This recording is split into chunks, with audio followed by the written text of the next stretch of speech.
with our 8th session of Touchstone, a D&D 5th edition adventure. We finally have a little pretty map for everyone to look at in the background there, which is, it's a little big, so it's filling up my screen and then some, but this is the world of Touchstone. This is the city of Touchstone. It's more of a small town-ish. I don't know, we'll call it a city, why not? And it takes place, it's actually in the world of Caleria, which is a bigger, broader world. We'll get to that sometime. I think if we actually do get to another adventure, we'll probably take place in this world because it already has a well-defined pantheon and stuff like that. So a quick recap from last time when we actually had a fairly roleplay heavy session instead of a very much hack and slash. We were looking at you guys running around town trying to figure out how you could buy the Miner's Paradise, or at least the ruins upon which it sat.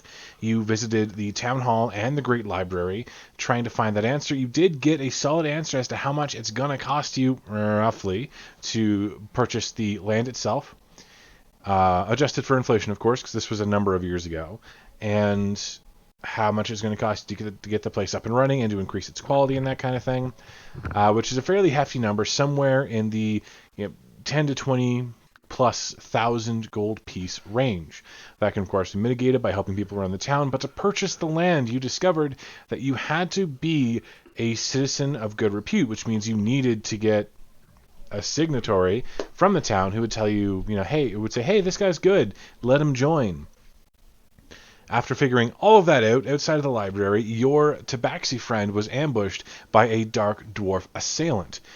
And by assailant, I mean a literal assassin who was after his life. Now, he managed to disappear and get out of the way the first time. You guys baited him out the second time and managed to deal some damage and kill him, but not before the guards were alerted and people saw you killing what appeared to them to be someone that you aggravated. So you guys are on the run at the moment, trying to get out of there, or at least, maybe explain yourselves. It's all up to you guys as to what you want to do. But we're going to go, whoever wants to go first, tell me what you're doing. Last time you guys were booking it, you had the Dark Dwarf's belongings still gooified from his kind of slime corpse. What do you guys want to do?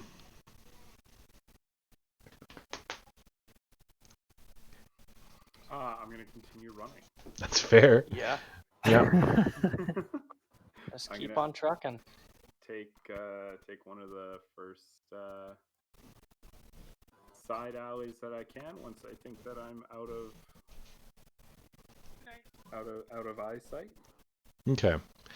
For reference, just so you know, there are the two great green spaces where you guys did find things, and then there are the two lesser green spaces, which I haven't marked on the map because they don't really matter at the moment.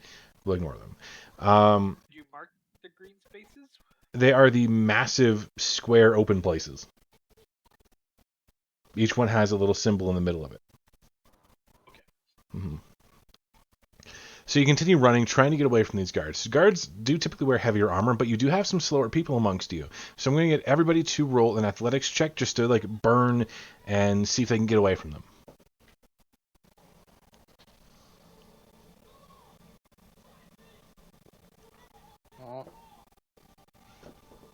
Athletics, you say? I do.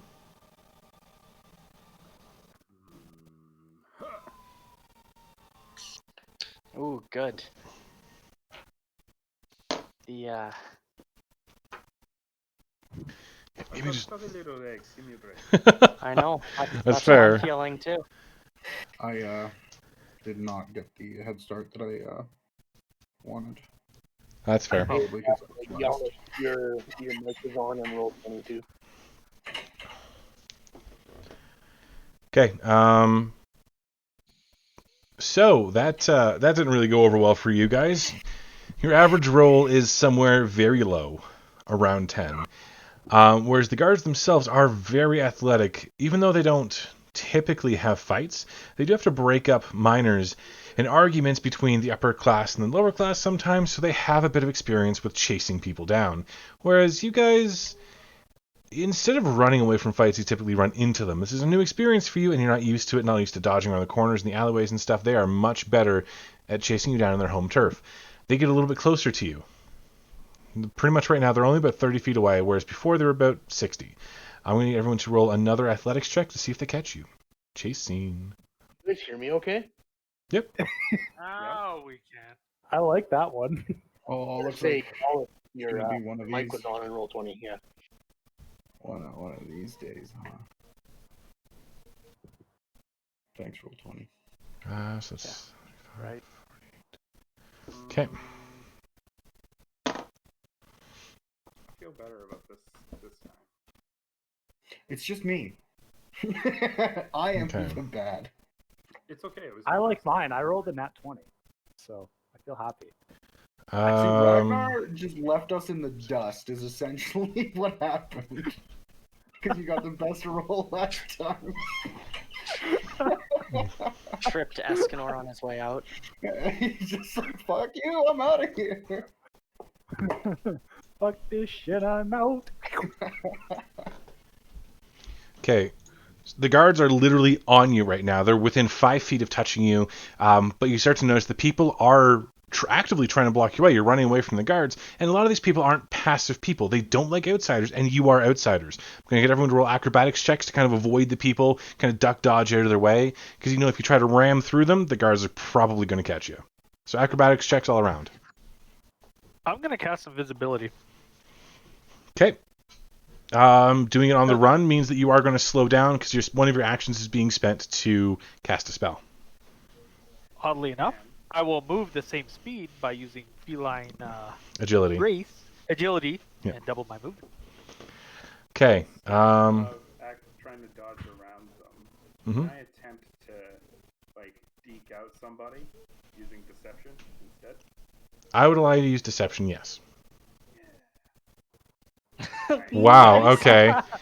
So we're going to go through those again, tally up an average, and see what the crowd does against you. You did one of those basketball tricks and made them sit on our ass. That's what happened there. I basically stopped, let them think that they were gonna come at me, and then I pirouetted around them and fucking just kept going. Okay, the people themselves actually do manage to get a hold of everyone except for Dare, who manages to dodge away at the last instant. Everyone else is being grappled by 3 or 4 big burly miners who are helping the guards kind of keep you in place. At this moment, there are, like I said, 3 to 4 miners on each of you, and about half a dozen guards running and right in the fray of things. It's up to you guys whether or not you want to resist. I'm gonna drop my hood and try to just intimidate the shit out of them. Okay, let's go for a scare tactic. Go for an intimidation check. Because you are a dark elf, let's give you advantage on that. And you have a nasty, nasty reputation. Intimidation. Damn it. +5. So you drop your hood, and instead of having the effect that you wanted, which was run the frig away, these are miners. They've probably encountered 1 or 2 patrols of dark dwarves or dark elves before in their wanderings into the mines. They're not afraid of you.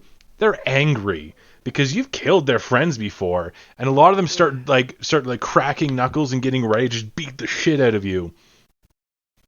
There is still the option of peaceful surrender. You can try. There are 3 to 4 on you. You're going to have disadvantage to break that grapple check. I'm gonna misty step out. You were invisible. Sorry, you were invisible. They didn't catch you. You're fine. Sorry. I'm fine. Yep, the guards. Wow. So Dare is off in an alleyway somewhere, having deked out everyone who tried to catch him. Rox was turned invisible, so he's not caught. But Gref, Yalek, Ragnar, and Escondar, you guys are grabbed solidly. So Gref, you can attempt that athletics check to kind of break through that grapple. I will warn you, disadvantage, and there's no way that those miners are letting go of you. You try, you flex, you get big, and you try to push them off you, but just the way that they are, they're used to hard labor every day of their life. You are used to battles once or twice a week. They have the clear edge and advantage, even if they're smaller than you. They have the endurance to outlast you. So you shake one off, and the other 2 manage to bind that arm back down. The other one piles back on you. As the guards get close, seeing that you're still trying your best to kind of fight back, they just take out their shackles. They're not bothering trying to knock you out or anything. They're waiting for the miners to actually get your arms behind your back, and they clasp you in shackles, one at a time. The shackle's made of some sort of iron or steel that's really, really tough. Potentially you could snap out of it, but you'd still have those manacles on your wrists. Do you guys want to surrender peacefully? I want to try and rage and intimidate them. Okay, go ahead and raise. So you bulk up. You gain like an extra bunch of muscle mass. Your entire body goes flush red as you're flexing to try and break the shackles. Go ahead. Do I get advantage on that or not? Because the group itself has already failed an intimidation check, they're not scared of you at the moment. So no advantage. Okay, once you're in shackles, they immediately back off, and so you're kept with your hands behind your back. You let this deep, and they can see you like slavering and like growing larger. You're flushing all over your body as you're straining against the shackles. They do back off, but most of them don't feel super intimidated because now you're in shackles with your hands behind your back. Can I headbutt one of them? Absolutely. Go ahead and make an attack roll. Nice. Okay. You are proficient in unarmed. It's only going to be a D4 damage. You're raging, so your Divine Fury still procs. So you turn around, rush at one of the ones that helped bind you, and you just headbutt him. And you can feel the crack of nose and teeth against your head as you like literally cave in a portion of his face. He falls to the ground and rolls over a bunch. You having literally hit him for enough damage to down a normal man. He's a little stronger than average, though, so he doesn't go down permanently. Yeah, he's not dead. You did deal 11 points of damage because it's 1 plus 3 plus 2 from your rage, plus 5 from Divine Fury. Yeah, so you hit him hard. Real hard. At this, the guards actually draw weapons. They pull out these clubs that look like they're more meant to subdue than kill. And they start, and they get around Gref and anyone who seems to be resisting. Is anyone else resisting? I'm just gonna set. Okay. Ragnar? I know when I'm beat. Roll 20 doesn't like me today. No. Do I have my hands bound at this moment? Yes. You all. Everyone does, except for Rox and Dare. Hearing that crack of that guy's skull. Ragnar, you got a wicked echo on you there, bud. Yeah. Yeah. Ryan, you're not muted. Yeah. There you go. Perfect. Sorry. I forgot I had to reload my thing, so I didn't. Yeah. That's my bad. Yeah. So hearing that crack of that guy's skull, I'm just gonna turn around and like, okay, none of this has to come to this. I mean, there's a reasonable explanation for everything here. I want to walk up to Gref and tell him to sit. Okay, as you approach the fight scene, two guards interpose themselves between you and Gref to make sure that you don't get to talk. You don't get to like gang up on them because you're both big dudes. Then I'll just stop where I'm going. I'll look up at Gref because he is definitely bigger than me. Yeah. Be like, Gref, sit down. Okay, Gref, in the middle of his rage, you have disadvantage on a wisdom save to calm down and not start fighting. Roll above a 10, and you can calm down if you choose.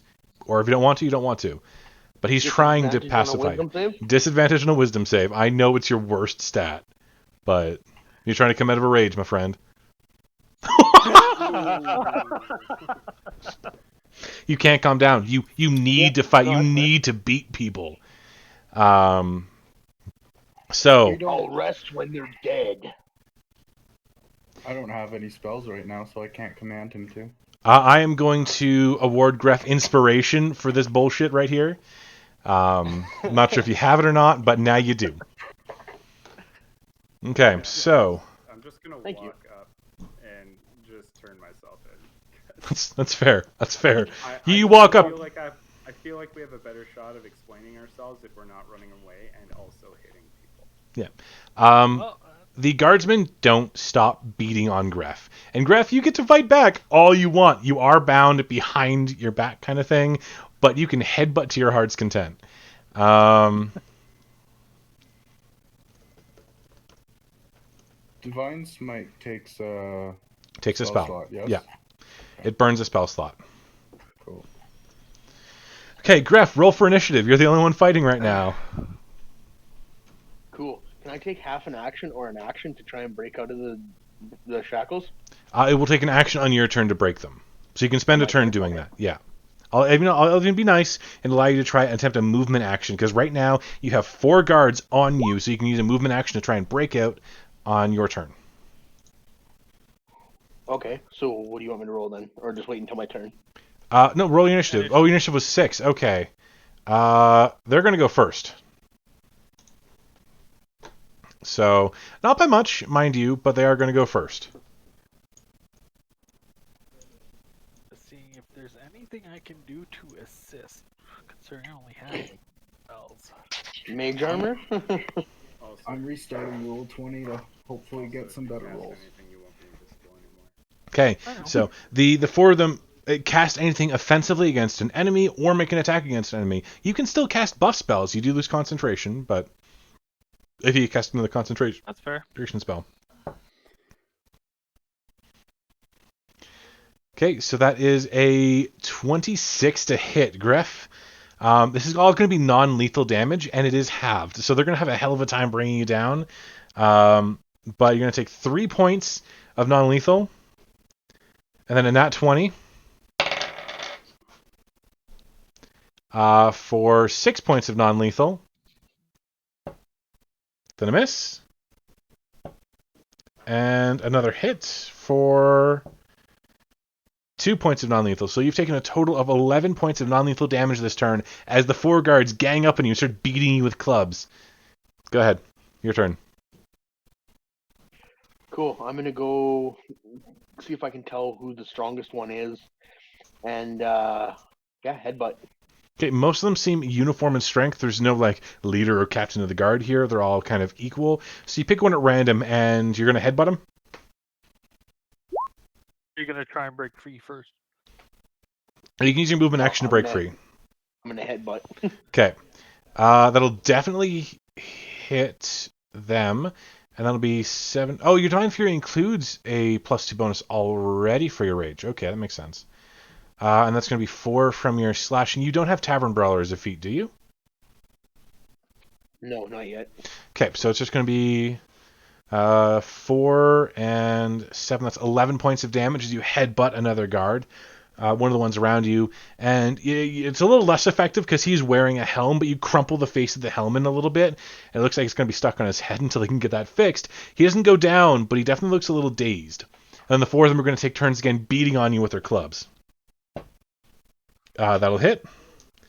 That'll be 4 points of non-lethal. That won't. And that will. Nope. Yep, that will. It's 2 points of non-lethal. So, okay, you take 6 points of non-lethal as they still try to bludgeon you to the ground, trying to make sure that you submit. You can tell that they're a little pissed at you right now because you've started to injure them too. So it's going to be your turn. I'll use this turn to break out of my shackles. Okay, so you spend some time, you bulk your muscles, and you have advantage on any strength check as long as you're raging. So go ahead and roll with advantage, just a straight athletics check to bust those chains. Can I help him with a message spell? You can potentially try, yes. I don't think he needs it. Yeah, probably not. Okay, never mind. Okay, so he takes a moment, he strains and strains, and then you can hear the metal fatigue, that cry of straining metal as he shatters the shackles in one shot. Now having both of his hands free, what do you want to do, Gref? I want to grab the first 2 that I can grab and bang their heads together. Okay, so if you want to do that, do you want to do damage or do you want to daze? Yes. You get to pick one, not both. Let's go damage. Okay, so go. If you want to attack both of them simultaneously, I'll allow you to do it. Just attack with disadvantage.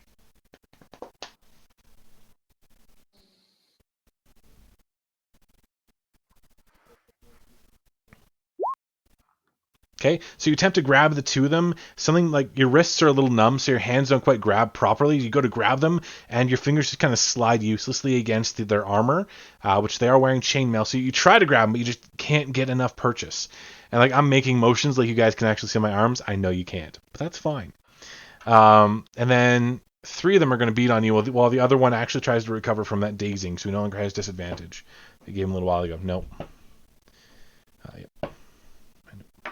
Okay, so you're going to take another 4 points of non-lethal. There's only one guard this time. Your hand's kind of flailing about, blocking the other clubs, manages to bash you on the back of the head right when you weren't expecting it. What are you going to do on your turn? Well, that pissed me off, so I'm going to try and... I don't know if you'll allow me to do this, but... like Superman Punch, except I want to do it with both fists on two different people. Again, I would allow you to attack with disadvantage, doing half damage to each. Because why not? It's pretty. Quick question, Devin. Yes. While this is going on, am I able to use my nails to try to unshackle the hands that are tied behind my back? You have no idea what the manacles actually look like, having not seen the lock before they were put on you. There is Can you next to impossible. or not pickpocket? Pick lock while invisible. Yeah, you're not negatively affecting anything. Not attacking anyone. If guards are distracted, I'll try and undo a shackle on each person. Okay. Who do you want to do first? Well, who's the closest one to me, I guess. They're all pretty equidistant, having mostly like sat down and stuff. Ragnar is the furthest away from you because he's right next to Gref. Okay, so not Ragnar. I'll do. You know what? I'll do Escondar. He came looking for me. I will assist him first. Okay. Yeah, I thought I'd ask because I have nails, so I'd theoretically be able to reach it, but I actually have lockpicks. Yep. While Gref is going to town, I will try and. Oh man, my teabag fell into my cup. Roll the check, damn it! While I'm picking locks. Right. In one hand he's like sipping a cup of tea. The other one he's like idly fiddling with the shackle, not really paying attention. Just. I wasn't sure if you want me to roll initiative for this or just roll. No, you're not going to be I'm actively not taking in part in combat. combat. So. Yeah. Initiative is only when you're that's- actively taking part in the combat. Is that sleight of hand? No, it would be a check with your thieves' tools. You can just click on thieves' tools. It should give you the point. Attribute is Dex. Submit. Okay, you do your best to try and pick the lock. Doesn't work. Sorry. That's fine. You can try again after Gref's next. After the guard's next. After Gref's next turn. Yeah. So, Gref, the guards are going to try and beat you down after you tried your failed attack to get both of them at once with like a super haymaker. That's a hit. That's a hit. That's a hit. That's not. So you get 3 guards beating you with the clubs effectively while you kind of raise your hands to shield you against one of them. 2, 5, 2, 2. So that's 11 points of non-lethal as they beat down on you. I am already halving it, by the way, just so you know. Okay. I'm going to use something against that. Okay, it's yours. What are you doing? Oh, Stone's Endurance? Yep. Okay, I'm assuming you want to use it against the incoming attack that dealt 5 damage. Yep. Because it is, sorry. No, sorry, you would have only taken 9 damage that turn. Only 3 of them hit you. So yeah, use it against the incoming attack that deals 5. Go ahead and roll that d12.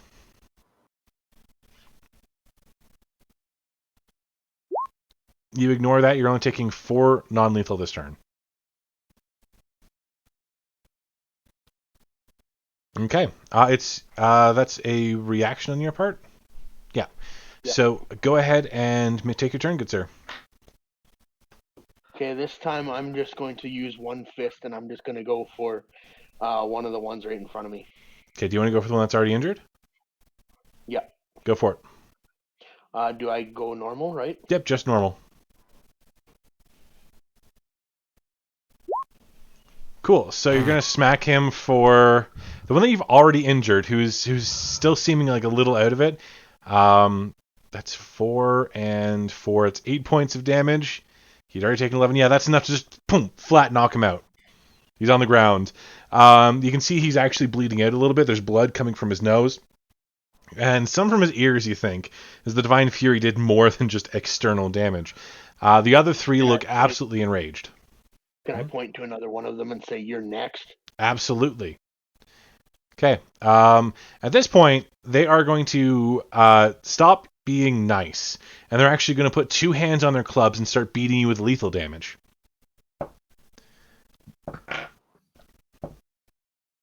Okay. That'll be 4 points of damage. And then, that is the yep, you managed to Go first. spring one of Escondar's shackles. Just it kind of falls off while he has his hands behind his back. No one's really paying attention. They're watching the big guy get the beatdown of the century. But yeah, so Greth, you took 4 points of damage. No longer non-lethal. And then that's all the guards win. And then it's your turn again. Do these guards look strong? Yes. Did you say? They look like your typical like village guards, not village, like full town guards. They have been trained. They're very muscular. They know their job because they regularly fight with miners to kind of stop them from being angry. Did they take my great axe? Nope, still on your back. Oh, okay. Well, then I'll swing with my great axe. Then, yeah. Okay. So you take your move action, you draw the great axe, and you're still grinning. Escondar is entering the fray. So the 2 guards that jumped in front of me, are they focused on me still? Yeah. Or are they? Okay. So you take I your wanna great still axe. try to I still want to try to get rid of that lock without them knowing. Okay, just give me 1 sec. So you take that great axe and you make this really wide arc of a swing, and you manage to just barely go over their heads. Your hands still a little numb from being shackled, even for those few seconds. They don't have shackles big enough for you, so it was cutting off a lot of blood pressure. Then you're joining the fray, Escondar. Go ahead and take an action now, because I didn't catch you beforehand. So what do you want to do?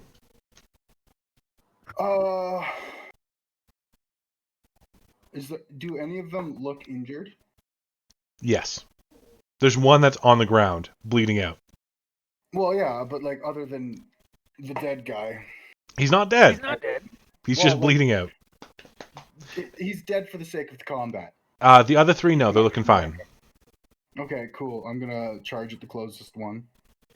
Okay, so you run at him, drawing a weapon, I assume? Or are you just going for fists? Okay. Yeah, I'm drawing a weapon. Oh, I guess I have to roll. You do. Yeah. Okay, so you actually grab one of the ones that is kind of backed away from Gref. You run at his back and stab him right in the ass. As you pull out the blade, he kind of looks around, sees that you've attacked him, and like takes a step away from Gref so he's not in immediate swing vicinity and gets ready to beat you down. Attack of opportunity. Yes, if you want to. Go ahead. Also, I'm going to use my shield ability on Gref. Okay, Gref, you have a +1 bonus to your AC, which I can mark. That will hit, and you're hitting with your great axe, so that is a full 22 points of damage. As the guard steps away from you, your finely trained reflexes make you flick the great axe out to the side, and you catch him full on, your great axe burying itself into his lung, and as you pull it out, you can see the ribs and viscera underneath as he falls to the ground. This guy obviously dead. Not even unconscious, just dead. At this point, the miners have had enough, and they are joining in the fray. Because you just assaulted one of their own. Or could I have lay on hands to save him a little bit? No, with your damage, what Gref just did was more than his max damage in negative. He died instantly. Okay. Yeah. Oops. Whoops. I just know I'm a dark elf and I can't. There's no talking my way out of this for me. No. Like, Okay. even before I joined the fray.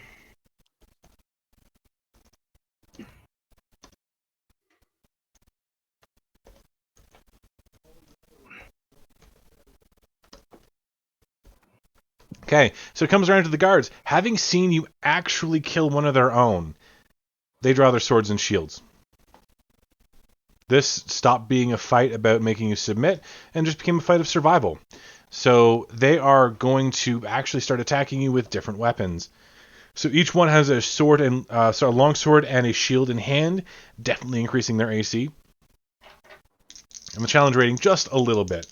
That's going to be 2 attacks on Gref from the guards themselves. Nope, neither one hits. That's going to be 1 attack. No, sorry. At this point, there were 6 guards. 2 more are going to step in. No longer are they guarding or trying to prevent Ragnar from getting to Gref. One's going right to Gref to attack. One's going right to Escondar to attack.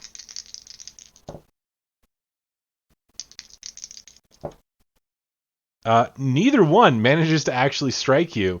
Ragnar, you are completely unguarded at the moment. If you want to try to pick those things, you can try. Like, you don't have thieves' tools. You're untrained in lock picking. There's really no skill you can apply to this. Rage. Okay. Yeah, I'm gonna rage. So that right when they turn around, I'm gonna rage.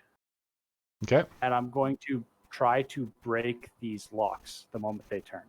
Go ahead and roll an athletics check with advantage and roll initiative to enter combat. I'll start with breaking the locks first. Mm-hmm. You strain, but you can't quite crack it.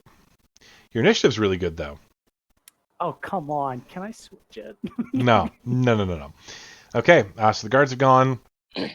Escondar, you're up next. I lose my lockpick. I will say, like, who are you attempting to lockpick now? Because, like, it's Yalak is the only one Ragnar left. was the furthest, so it'd be Yalak that I would be trying to free. You hear a faint click, and you realize that you have broken the lock. There's no way short of that, short of breaking it, or like getting a blacksmith to strike it off now. Until you get your lockpicks repaired, they're unusable. Thanks, bud. You're welcome. Okay. So, Appreciate that.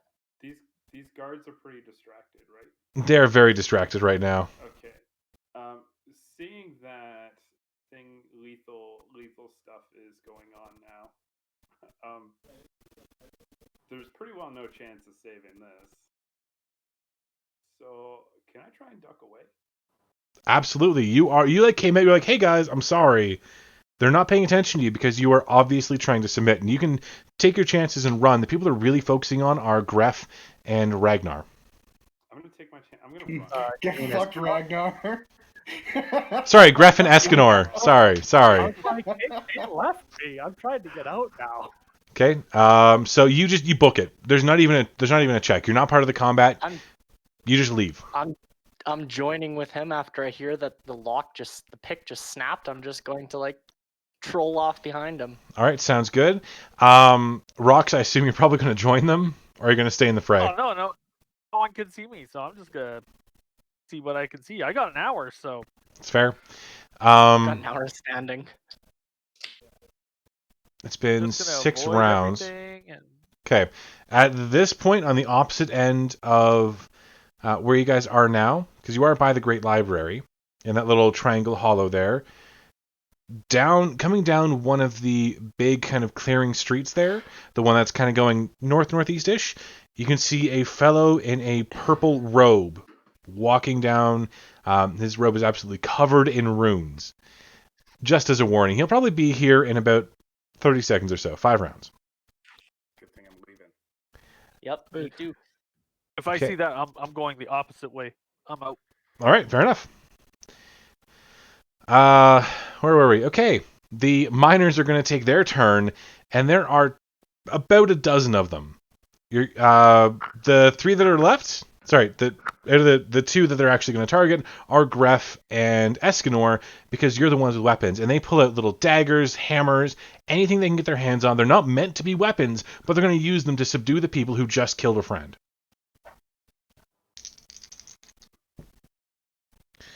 That's going to be 3 points to Escondar.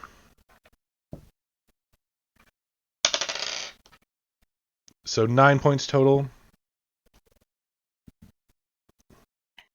Damn, they rolled over 18. Yep, 15 points total. And 22 points total to Escondar.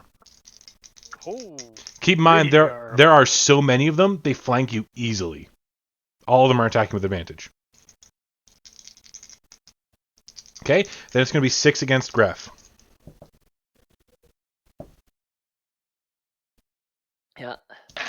me and Andrew are running away, I'm just gonna be like, damn, we got out of that at the right time. Yeah, I was gonna try and talk us out of it, but straight up murder, probably Yeah. not. Yep. Nope. Nope. No chance of working here now. Nope. We got Okay. a GTFO. Gref, you are going to take...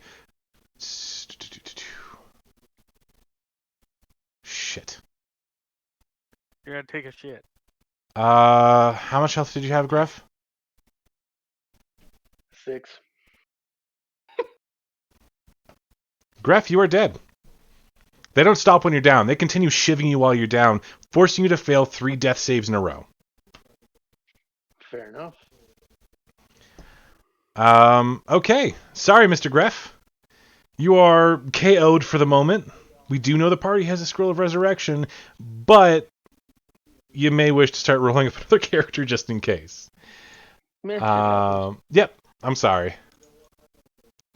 But like I said, they don't stop. As you like swing around this great axe, they find the little holes in your defenses, and they do the same thing they did before. They start pinning you down and just shivving you in the kidneys, and wherever they can reach, because you're a tall person. And eventually, one of them manages to find your heart.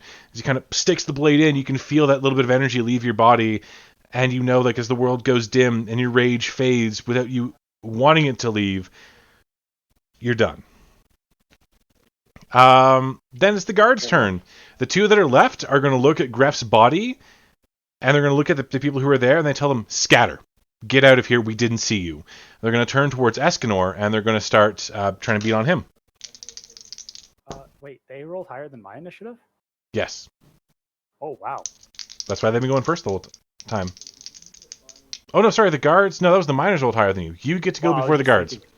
Yeah, you get to go before the guards. The miners rolled higher than you. All right, Ragnar, what are you doing? Right when I see his Gref gets stabbed in the heart, because they did that just before me, I'm going to take a look at Escondar and say, dip the fuck out. Get out of here now.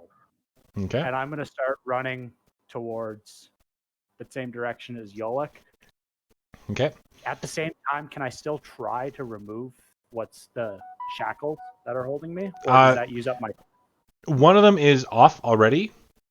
Or no, sorry, no, you still have the shackles on you. Yeah, as part of your movement action, you can try to flex and get rid of them. Or as part of your action, you can. So try it. You are still raging until the end of this turn, because you haven't attacked anything for a turn at the end of this turn. You will lose your rage and the advantage that comes with it. So go ahead and make a real good check, my friend.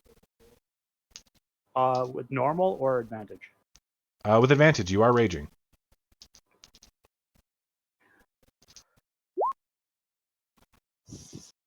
Unfortunately, you are still chained as you book it down the street. Okay. Then sorry? I said I hope Escondar heard me. Yeah. That is your second rage for the day. As your rage fades, you feel tired. You no longer have the ability to rage until you take a short rest. Then it will go to... it'll go to the guards. I have one more raging today. I have 3 rages. Oh, yeah, you have one more. That's fair. Okay. That's not going to hit you. That is a 20 to hit. Escondar, you're taking 8 points of damage. Okay. It's your turn. Well, I mean, helping Gref's not gonna do a whole lot for me, so... Am I even able to escape? You can try. You will take attacks of opportunity. You can take the disengage actions and book it. Now, the crowd has mostly deserted, so you wouldn't have any obstacles in your way.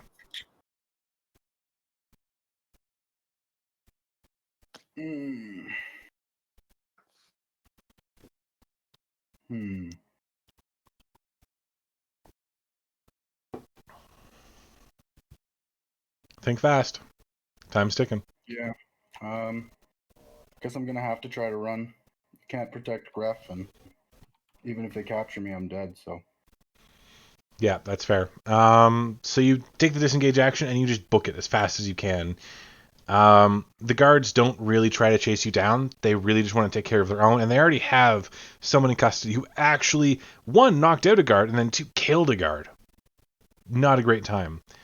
As the rest of you make fair escape, which I will declare, Gref's body is actually taken into custody, as it were. And it is remarked and known within a day that there are a party of adventurers in town who are murderers. They are accompanied by 2 dwarves, a Dragonborn of dubious coloring who we probably should have known about was going to be evil, and a dark elf who is hiding his features. So, no elf in the city is allowed to go with their face covered. At all anymore. No one really is. Until at least we catch these insidious people. Where do you guys run to? However, though, the cat is unmentioned. The cat is unmentioned. You weren't really involved at all. You just turned invisible and booked it. Well, we can't go to our inn. Nope.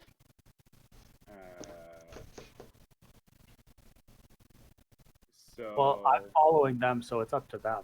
'Cause- Wait, are we murderers for killing the dark dwarf, or No, we're murderers. because Gruff was the only one who did murdering?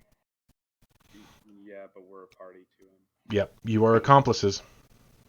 That's fair. And it is possible you're wanted for the murder of the Dark Dwarf too. He is not mentioned, but mentioned are assault with murderous intent, murder of the highest degree, and assault upon a guardsman, as well as endangering the lives of the citizenry. Yep. As soon as murder happened, we're pretty well fucked. Yeah. So, I Time guess to find a new starting town. the best hiding spot I can find, first of all. Yep. Okay, give me a general direction. Are you heading into the Wycliffe District, into Sanderson District, Northgate, Portgate, Miners Gate, or Shadowfield? Which one's the more kind of like outskirty, kind of less guarded area? Shadowfield. It's by and large ignored by the guards. Fuck, I'm going to Shadowfield. Yep. Okay. That sounds good. That sounds like a great place for me right now. I don't know where they're Where running. I'm just following. Where's Shadowfield in here? South. Right bottom south on the Did I outskirts spell it right? of the wall. Yeah, I did. I spelled Shadowfield right. Okay.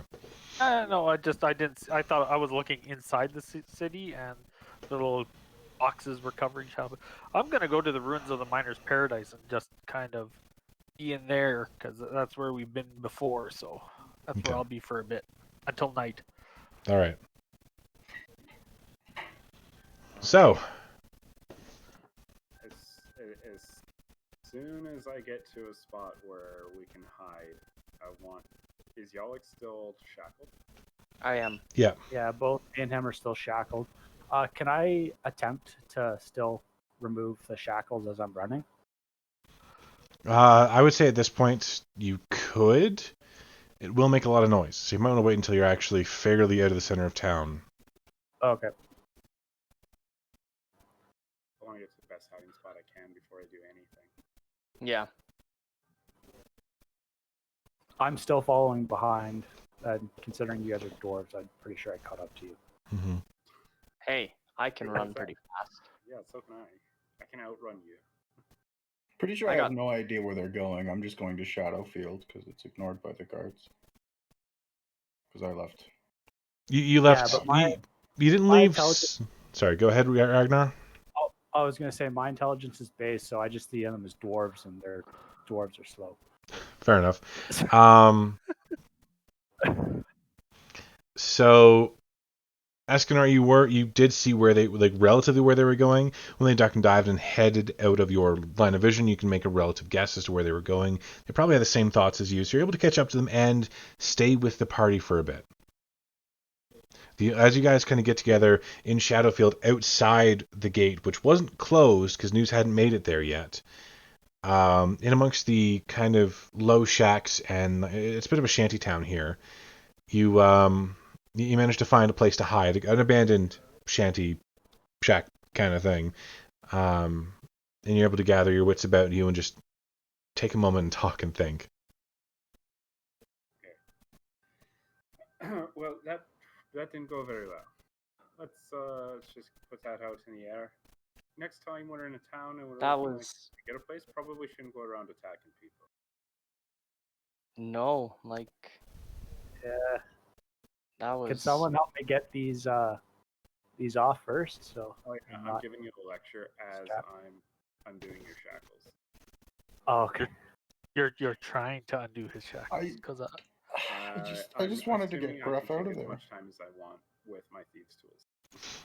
As for it's Ragnar's things, because you can actually take the time to lockpick. You can roll as many rolls as you want, but you can always do a critical fail, right? So you can roll until either you succeed or you fail, but you can always critically fail on a lock. Sure. Cool, Give me a so- roll. Yep, just We roll. should. DC is going to be a total. No, Oh, that'll do it. yep, that'll do it. Like right away, you like barely tap it and it You wanna springs take open. out-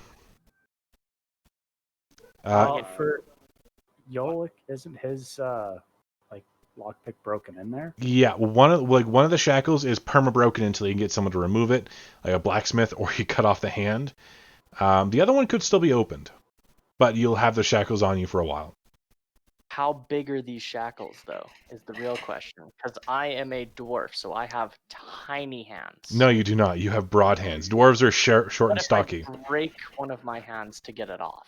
Dude, you're like throwing Can- bricks when you can I- punch people. You know that, right? Yeah, good call. Good call. That's right. Would I be able to grab something that's around me to like place it right where it could break, and then I just smack it as hard as I can to try to snap it in two? The So that manacle? he at least is not. You are so way he's not more behind- likely to break his arm than to break solid steel. Because it's not What we iron. could do. There's one thing that we could do. We could try and find some acid. It's true. Son of a bitch, I'm at. A vial of acid would run you just 25 GP at a general store. The problem is one of you has to go into town to get it. Oh, I think I can probably handle it. I got disguise kit. If we take some time, I've got disguise self. Should be okay. It's true. As long as they So don't did, have like- like magical guards or anything at the fucking gates, we should be fine. Did we get the one shackle off of me at least? Do you want me to roll? That's up Yes. to you. Okay, If you want to try to get the one off of me. I can keep rolling. Sorry, I just have to type something out because of the occurrences just there. That changes a lot of things. I just need a sec. I was not expecting you to like fight back that vigorously and actually kill somebody. Yeah. Either. Neither was I. That's why I I tried turned to around. stop him. Yeah, I just wanted to get Gruff out of there, man. But of course, I had no spell slots, so I couldn't use command. As soon as you guys were caught by guards, especially in a town we want to use as a base, I know. probably not worth trying to escape. You probably did the talking our way out. That's why I tried to tell Graf to stop.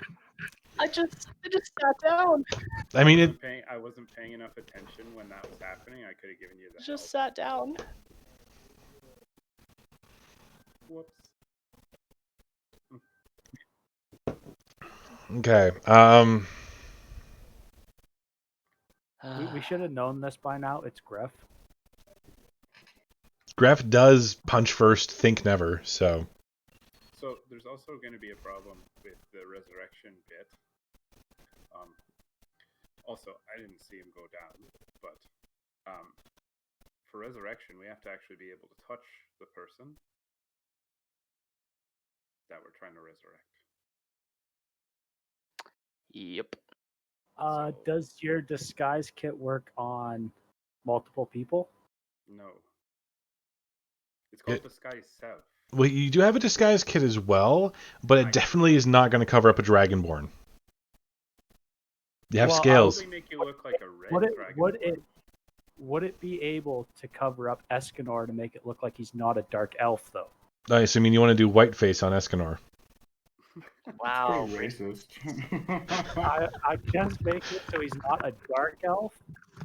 That way he can actually walk in because they are looking for a dark elf and dwarves and a dragonborn. So the problem So, that we're gonna if have, the problem is that we're gonna have is if we go around, poking around town, all all 4 of us here, they are looking for Wow. a combination also, right? So dwarves, dragonborn, elf. So Well, if they find I'm just Joel- staying here. My hands are still shackled. yeah. if Yolik and I stay here, we won't be as like. There's nothing we can do. I stand out like a sore thumb. If you disguise kit Escondar, and you two go in, try to find rocks, because we don't know where he is, and try to figure out where Gref is without, causing suspicion, we'll be in a better spot than we are now. My first thought is probably trying to go into town to acquire some acid. That way we can get Yolik out of those shackles as well. That'll be a bonus too. Yeah. But either way, Yolik and I have to stay here, and if we do decide to go for Gref, it would be easier if Escondar goes in, because he is one of the stronger ones out of the 3 of you. I can't really go in. I'm pretty recognizable as a Dragonborn. It's a little hard to hide who I am. We could try and make you brown. We could make you a brown dragon. So I look like shit? Flying shitstorm, that would be. Hey, Devin. Mm-hmm. Sorry for cutting in, but can I possibly get a second character sheet? It's already there. Oh, okay, thank you. Welcome. Terry, I will give you props for playing your character to the bitter end. Man. Yeah, that was... Yeah, man. Well done. your next I'm character... still gonna make sure I try to stay home. Hell yeah, gotta go out like he would go out. I'm so sad. My character, I have a bond that makes sure I will. Unfortunately, I couldn't go with it because I couldn't get my shackles off, which kind of annoys me. But I was wanting to at least do something, so I Okay. want to at least save you to be able to recompense that. I'm a little upset that happened. That's how it goes. So if we go into town, what are we trying to do? We gotta get some goals in mind. First, let's get the shackles off of Yolik. Okay. And if you can, while you're walking about, while you guys are disguised, try to see if you can get any information as to. You probably won't, but you can at least try to find out where they have taken Gref.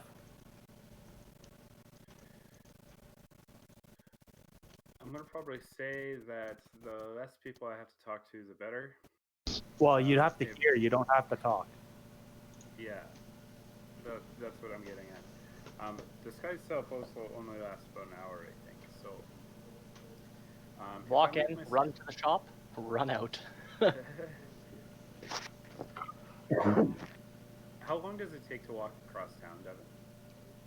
2 hours. Walking. And you How don't want to long- run. Shop. There are shops kind of scattered across the place. If you want the nearest and cheapest one, there is one actually in Sanderson District, and I'll point it out for you guys in just a moment. Yeah, no worries. Are So we also gotta try and find rocks. Again? so. Again, Uh, yep.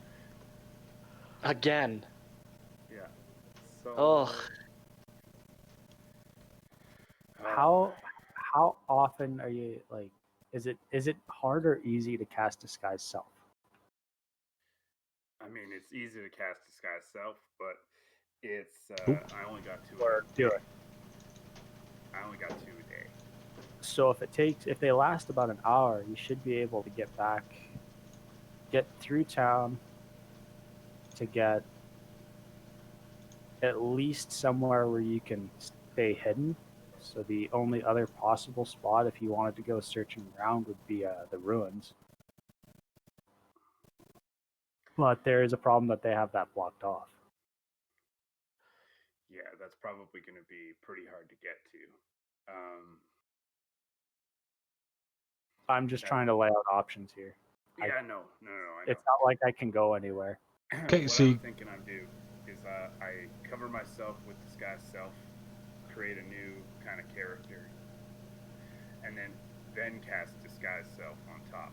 That way, if I get caught out, then I'm still not looking like Bryn or Gator. So you guys can see Myrtle's Mystic Munitions.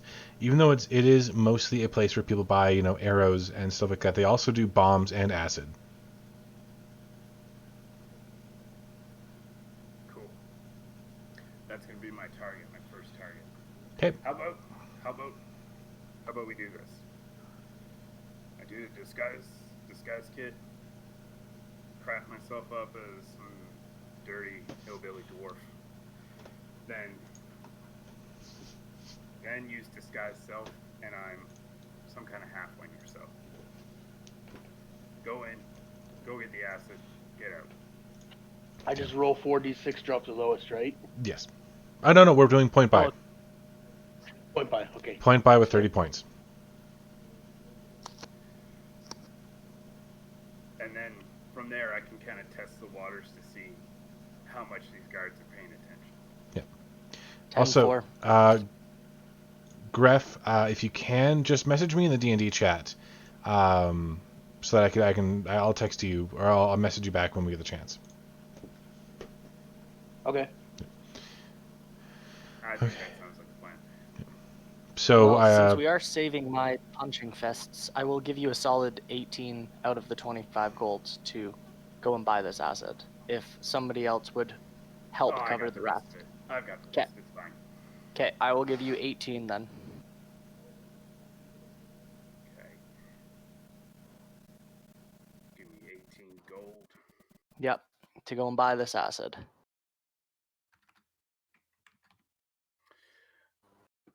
Okay. I'm gonna use my disguise kit as best I can to make myself look not like Bryn, not like Dayer.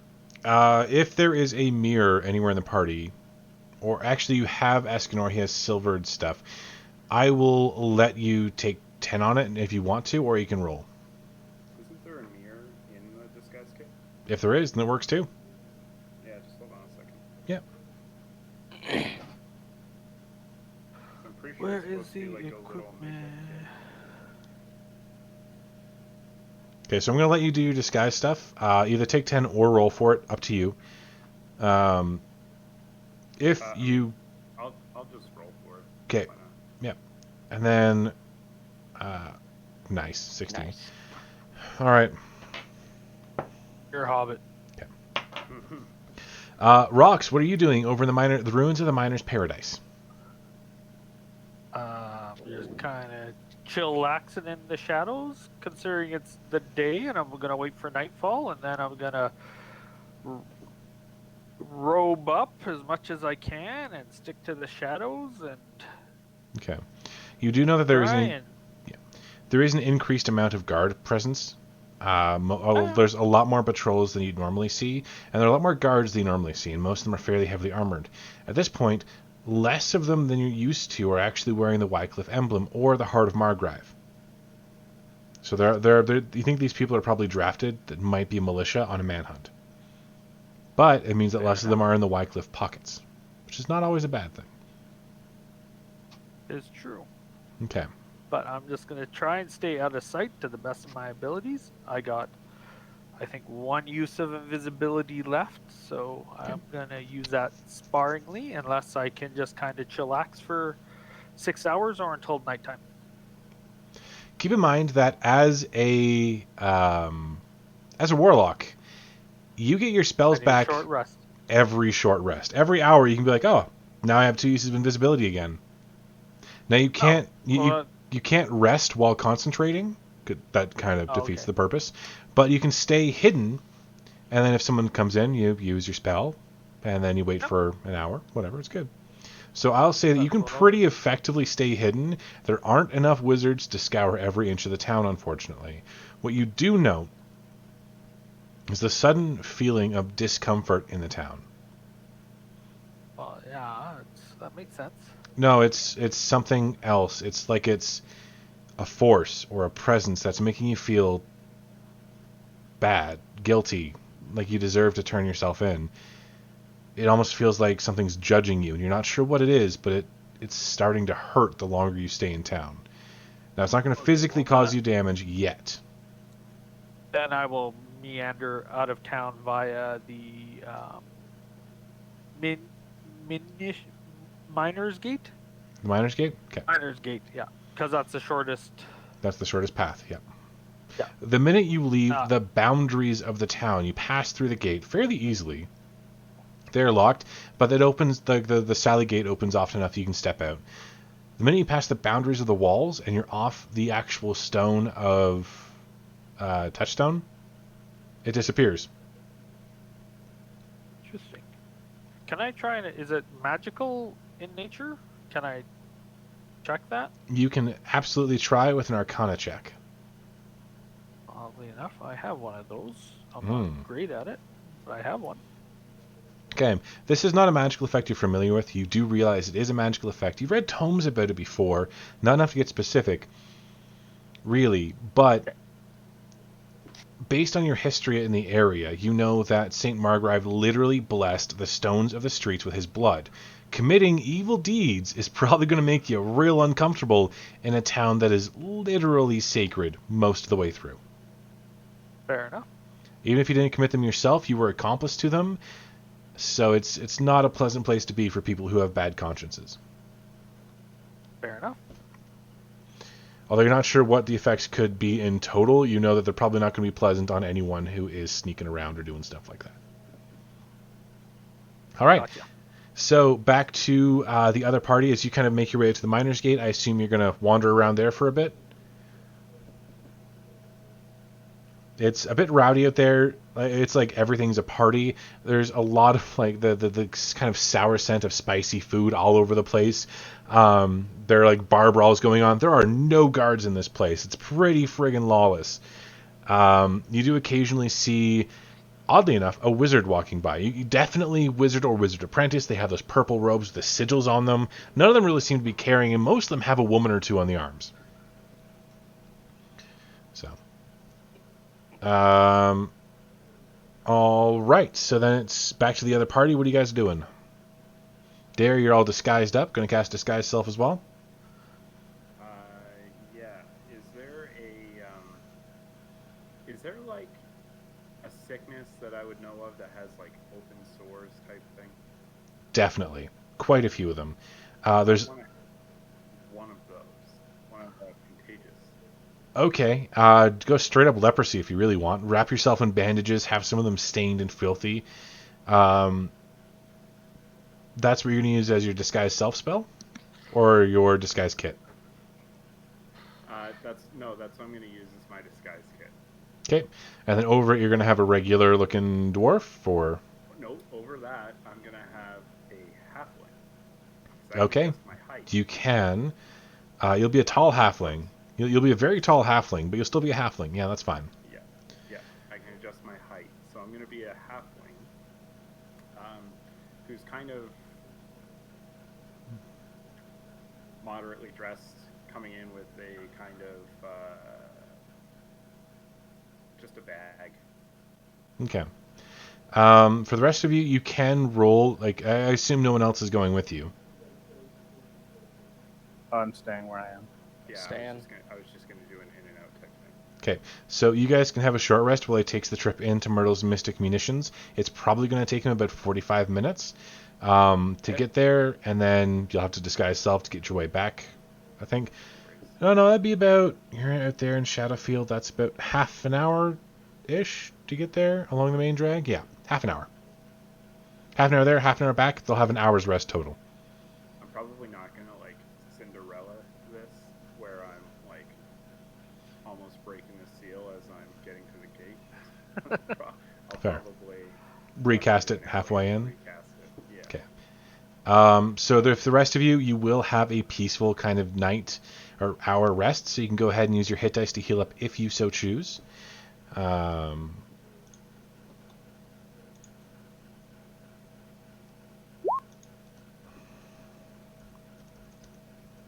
we have four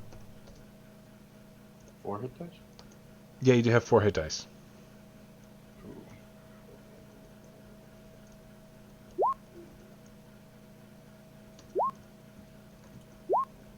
I 100 I 100% completely forgot that Ragnar was dragging me behind him because I had been out in that last fight.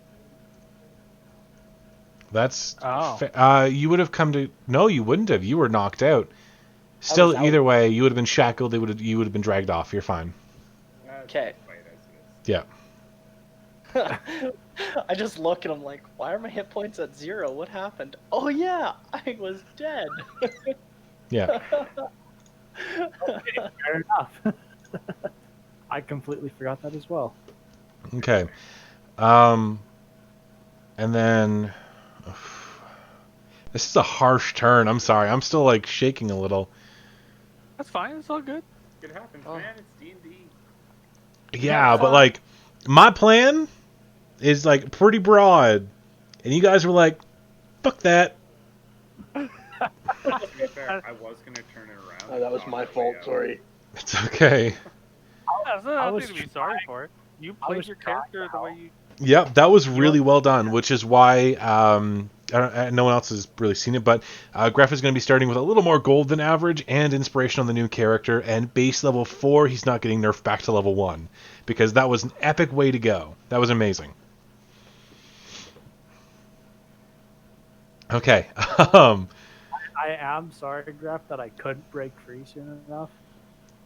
Okay. I'm going to have to go into a private chat real quick here with Mr. Escondar.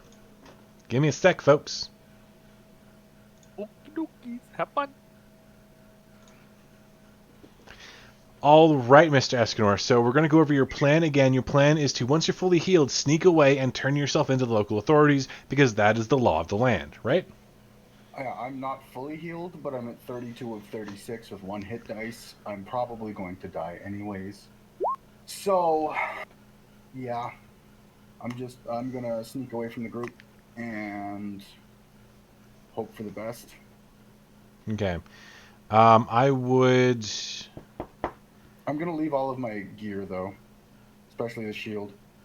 Okay. You're going to need to make a stealth check with advantage, because they're not going to be asking you to leave, and you can whisper that to me as part of your stuffs. So I wouldn't mind if you did that. You can whisper shit? Yeah, so you go into your character sheet. Oh, that's just Graf. You go into your character sheet for Escondar. You're going to go into You're going to go into the settings on the... Nope, not that one. This one? Yes. And there should be a thing for whispering. God damn it, Tristan, stop doing that. Okay. Should be... There we go. Always whisper rolls. Okay, go ahead and... You can roll it to me now, I think. Just make a stealth check with advantage. Advantage. Slap that stealth of all things. Oh, God.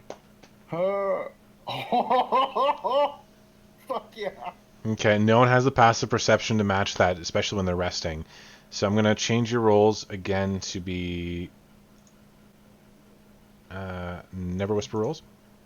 There we go. Okay, you managed to sneak away. No one knows when you left. You walk Alright, up. so Are you just going to walk up to the gates? I left all of my gear there. Okay, Everything I so had. I'm you're just walking wearing- armorless?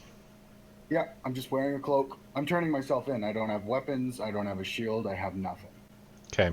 This is going to happen, because you have to take that hour to rest. This is going to happen as Dare is hitting the gates. He's going to see you do this, just so you know. I'm cloaked. Yep, you're And I cloaked, did roll. but they're not going to let you... Like, are you going to try and sneak past the gates as well, cloaked? Or are you just going to walk up to the I'm gates? turning myself in. I'm walking up to the gates, to the guards, and going, hey, I'm the dark elf. So as Dare's on his way back out, he will see you, because you guys are leaving at the same... Like, you're going to the same place, right? So we're going to go back to public, and he's going to see you doing this, probably in frustration. I am going to give you inspiration for this. It is fantastic, and it is exactly what your character would do. Love it. The police, or the offender has to get lucky a whole bunch of times. The police only have to get lucky once. Yes, but that's part of the thrill. And plus, I know. there's magic. Okay, No matter, so... yeah, let's tilt the scales even further. No matter what, there's always a 5% chance you're gonna fucking fail and die. So That's what makes it fun. there, you actually get up to Myrtle's Mystic Munitions to find them open, and a small little crazy, like shock pink-haired gnome behind the counter, looking very smiley, kind of like just walking around. And you can hear behind her in this kind of weird, like closed-off section of the shop, like little ticks and tangs, and a bang, and then she looks back and you can see smoke drifting in. No big deal. The gnome's just sitting there bouncing. Oh, hello, welcome. How can I help you? Hi there. I'm just I'm looking for some acid. Would you happen to have any acid?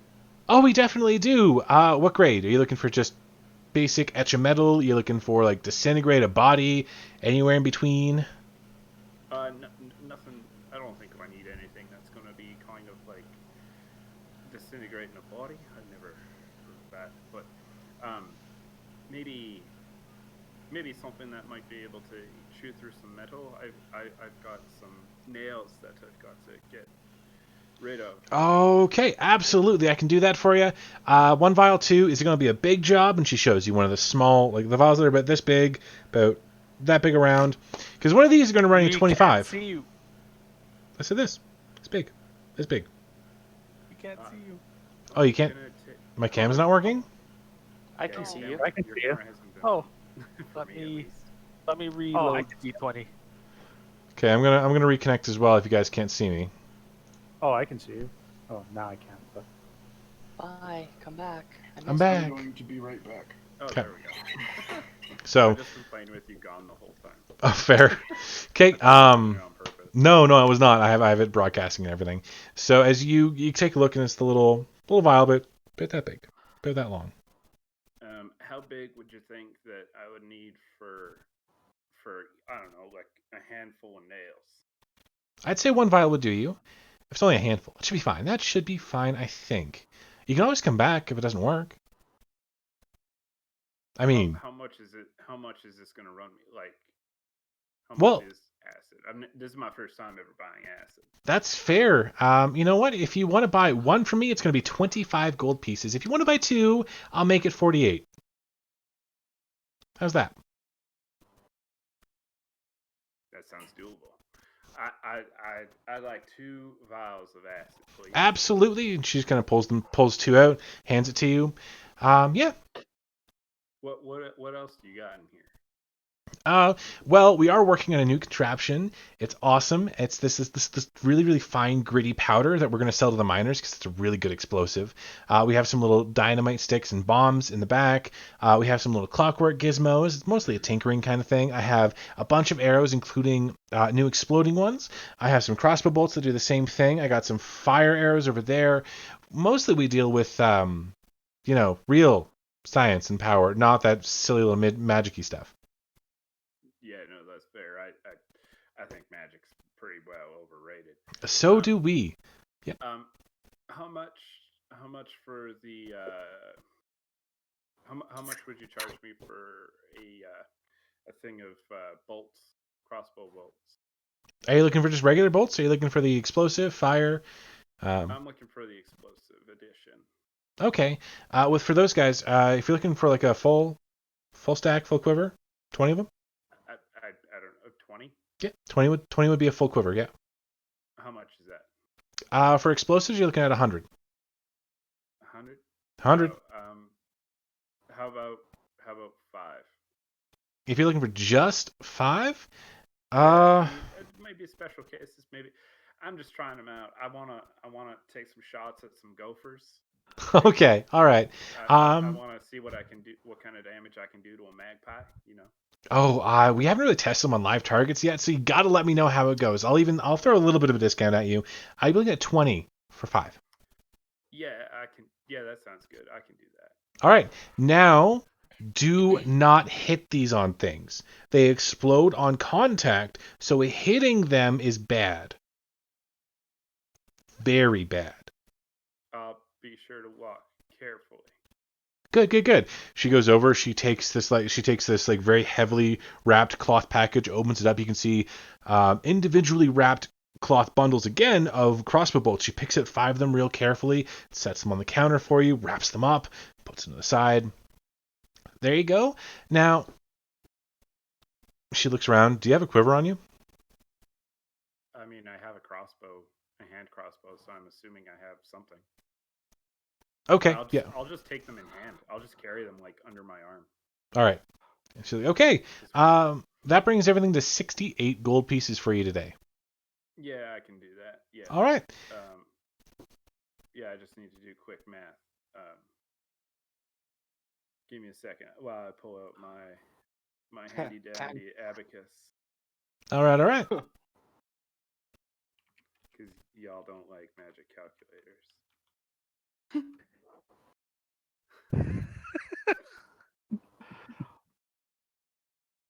Minus 68. Yeah, okay. We're at 37. Good. I do say, I'm not used to having... well, I mean, I'm going to say, I haven't seen you around. Like, we see most dwarves in Sanderson, just because, that's the Outliers district and all that. But I haven't seen you around before. I just sort of tilt my head, but I'm not a dwarf. God damn it. I'm Halfling. not a halfling. Sorry. Same thing, same question. We haven't seen many... I haven't seen many halflings, actually, in Sanderson. I think I know all of them. I'm actually... I mean, I don't know if you can tell by my accent. I'm actually from out of town. Well, yeah, I figured. This is where the out-of-towners go. Sanderson, Yeah. Are you a recent immigrant? Or are you just visiting? Oh, are you one of those new farmers out in Shadowfield? Sort of. I walked towards town. I came from a long way away.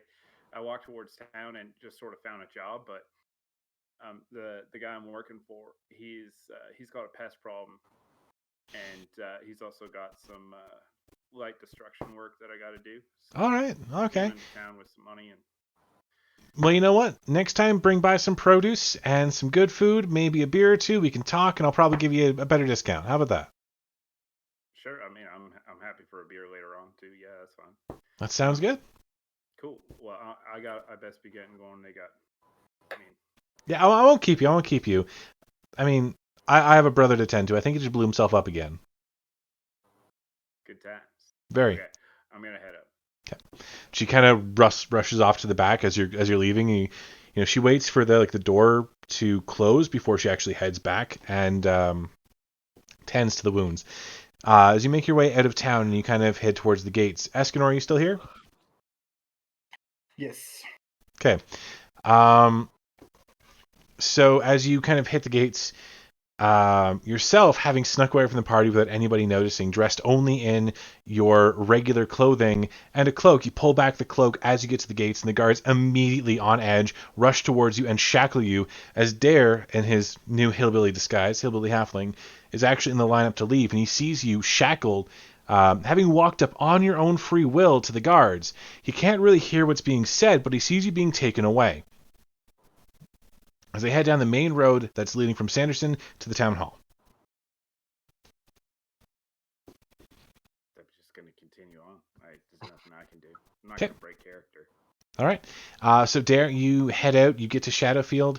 You can see the rest of the party is lightly slumbering, trying to recover from the wounds that they had taken. Some of them quite grievous. Okay, I'm gonna show up. I'm not gonna show them the acid, but I am gonna show them the explosive bolts. And my idea to get you out is to just stand a little ways back and fire the arrow at your shackle. I mean, that I think it's almost a good idea. that think we should try it. almost sounds like a pretty good idea. Like what we thinking, like 50 feet? No, I was thinking point blank. I don't know how. I mean, I heard how big kabooms, but I don't know how big they were. Wait. Sounds like a Graf idea. I love it. How big are these bolts? The crossbow bolts. They are big bolts with tips that are about that big, like big around. They look like mini grenades on sticks. Would I be able to use my common sense in the military, be able to judge how big this would be? You are not familiar with explosives. Not a lot of places have black powder. Touchstone is one of them because they have a mine nearby. I'm just gonna go. Okay, hold your hands up like this above your head. I'm gonna stand there and take a few steps back. Good idea. There. Maybe I'm gonna start. ready. So, I'm gonna start pulling up my hands and then be like, "Hold on, you went for acid." Yeah, it's totally fine. And I actually loaded up, and I'm holding it to it, and I'm counting down. I'm going 5, 4, Where's the acid? 2. And I don't pull it. I just. Oh yeah. I also got this. I got acid too. That's what I thought. Yeah. Okay. Hold out your hands, but this time hold them out in front of you. All right. It's a trust exercise. I'm gonna. I was gonna let him do it. Hand and be like, "This is too stressful." I was gonna do it. Okay. I would show you what I'm doing, but I can't. I don't have the camera, so I it's fair. kind of describe. Maybe we should put. Is there a kind of bowl that we have? You have your mess kits, all of you, which are made of tin. The acid would eat through it, but it would give you a little bit of time. We need like stone. I mean, there's stones all around you. Just make sure it doesn't splash on you. Well, He's okay, thinking so- put it in something so I can dip it in and it can go out and then so it pull my doesn't hands just back rip out. off. Yeah. It would be fairly easy because you can actually just dribble acid directly into the lock. Like the locking mechanism itself. It's a closed locking mechanism. We want to do that. Yeah. So it will take you. It'll take you one vial to melt through the locks, and it melts through it really easily. You're actually able to like pull it apart, kind of thing. We're going to swap to Escondar for a little bit. So Escondar, you are brought not to the town hall, but actually to the Wycliffe district. Kind of in the middle of Wycliffe and Northgate, there is a small place that looks just like a regular building, but it's made of kind of a black stone, and you can see that every window has thick iron or steel bars. You're not sure which one. 1 second, gotta text it right here. I'm in the wrong overlay. There we go. I can't see those actually, so we're gonna make it bright friggin' red. Come on. Why are you doing this to me? Ugh. Sorry guys, this is gonna take a sec. I'm trying to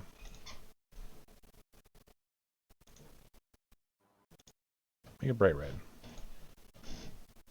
Assuming you guys can see that now. Oh, there it is. Yes. What are we making this bright red? That's the jail.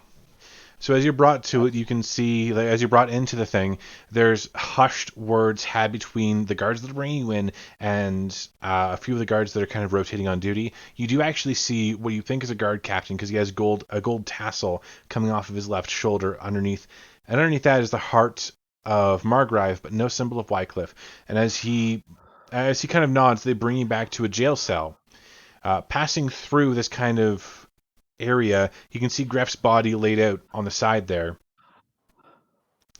And as you are kind of sat in your cell, you are like, it's no walls really. You're surrounded by just iron bars, and there are a few people on watch constantly looking at you. You're not given a chance to talk to them until the large person, like that captain, walks up to you, nods and says, "We really appreciate you turning yourself in, but you understand that you were wanted for murder, right?" I'm aware, but it is the law. You know what the penalty is here for murder, right? Especially the murder of a guardsman. I do. All right. I mean, you may have earned some mitigation because you did turn yourself in without us having to look for you, and you came peacefully, but your prior regressions do work against you. We can probably have your trial reasonably soon. I can't promise anything until the magistrate returns from the north. But I'd say within a week we'll have you arraigned for a trial. I'll push for leniency. I promise. You've turned yourself in honorably. It's the least I can do. I'm hoping we can get you into indentured servitude in Miner's Gate until you can personally pay off the blood debt you've incurred. It'll take you a while, but I'm sure 30 or 40 years is nothing to a person of your lineage. I will do what is required by law. Excellent. And he does kind of beckon over, and they slide a plate of food underneath. Now, while you're in this space, you are not shackled. They don't have you tied up or anything. There's a nice little comfortable bed. There is a pot where you're supposed to do your business right out in the open. They haven't changed your clothes at all. They didn't even really check your clothes because you turned yourself in. So you are free to roam around as you please in that area. Is there anything you'd like to do besides eat? I'm just gonna wait for my trial. Okay. Quick question, Devin. Mhm. Do you remember who had stuff of the dwarf turned into goo? Not off the top of my... Was it me, or was it... Off the top of my head, I wanted to say Gref had it. Because I know I cast Prestidigitation on the goo to clean it. But I don't remember if anything got... or who took what. Okay. Does anybody remember? As far as I was... Says, hell not, that's hot. Hell's not I that took hot. something, but I don't know what I took. Oh, yeah. Yeah, I manually turned his down. Okay. For ease of play, we're going to say, Rox, you had it. Okay. Well, while I'm resting, I'll take a look through his pouches and see if there's anything worthwhile in there. Okay. Taking a look through his pouches, you find 300 gold pieces, all weighted and stamped with the same visage, which is that of a very noble-looking dwarf wearing a crown that seems to be piercing his skin. And then you do find 6 vials of the same looking poison and 2 daggers that have a hollow hilt that the poison can be inserted into. And as you kind of play around with it, you realize the poison would be inserted and the weapon would bleed poison far longer than a regular application should allow. Okay. You also find a rolled scroll that is written, you understand the language because you can speak all languages. Not speak, I can read. You can read, yeah. And it says, the job's not done until they're all dead. Meet up with the others when you finish the cat.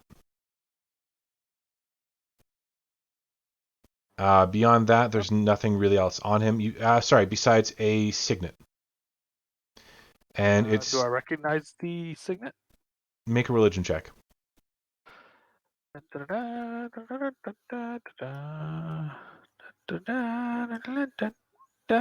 You do not. But it's the symbol of an eye being stabbed by or broken through by a dagger. Okay. So, Yalak, Dare, and Ragnar, what are you guys up to? Just chilling. Now that my hands are free, I'm playing some rock, paper, scissors with myself. Okay. Keep losing. It's not good. Wouldn't it be a tie? Winning. Yeah, you keep winning too. You win as often as you lose. Yeah. Right. So based off seeing Gref die, would my past memories start to try to haunt me? Not yet. Not yet. No, not until you go to sleep tonight. I thought I'd ask now before that happens. Yeah. No, when you go to sleep tonight, you will be having a nightmare. You're not going to be able to rest easily tonight. Okay. Perfect. So, what's our new goal? What are we trying to do? Well, we need to find rocks. Well, I'm going to ask this because I'm going to look around. But where did Escondar go? Oh yeah, good question. He was actually passing by. I think he turned himself in. Yeah, if they look around, did they find my stuff? Yep, taking a quick look around, there is a pile containing all of Escondar's goods, including the newly magical shield that he got, or the new magic shield that he got, all of his belongings. He walked up literally in cloth and shoes, and that was it. Yeah, he had nothing on him, and the guard was escorting him past the line when I was standing in the line. Oh, he's a paladin, isn't he?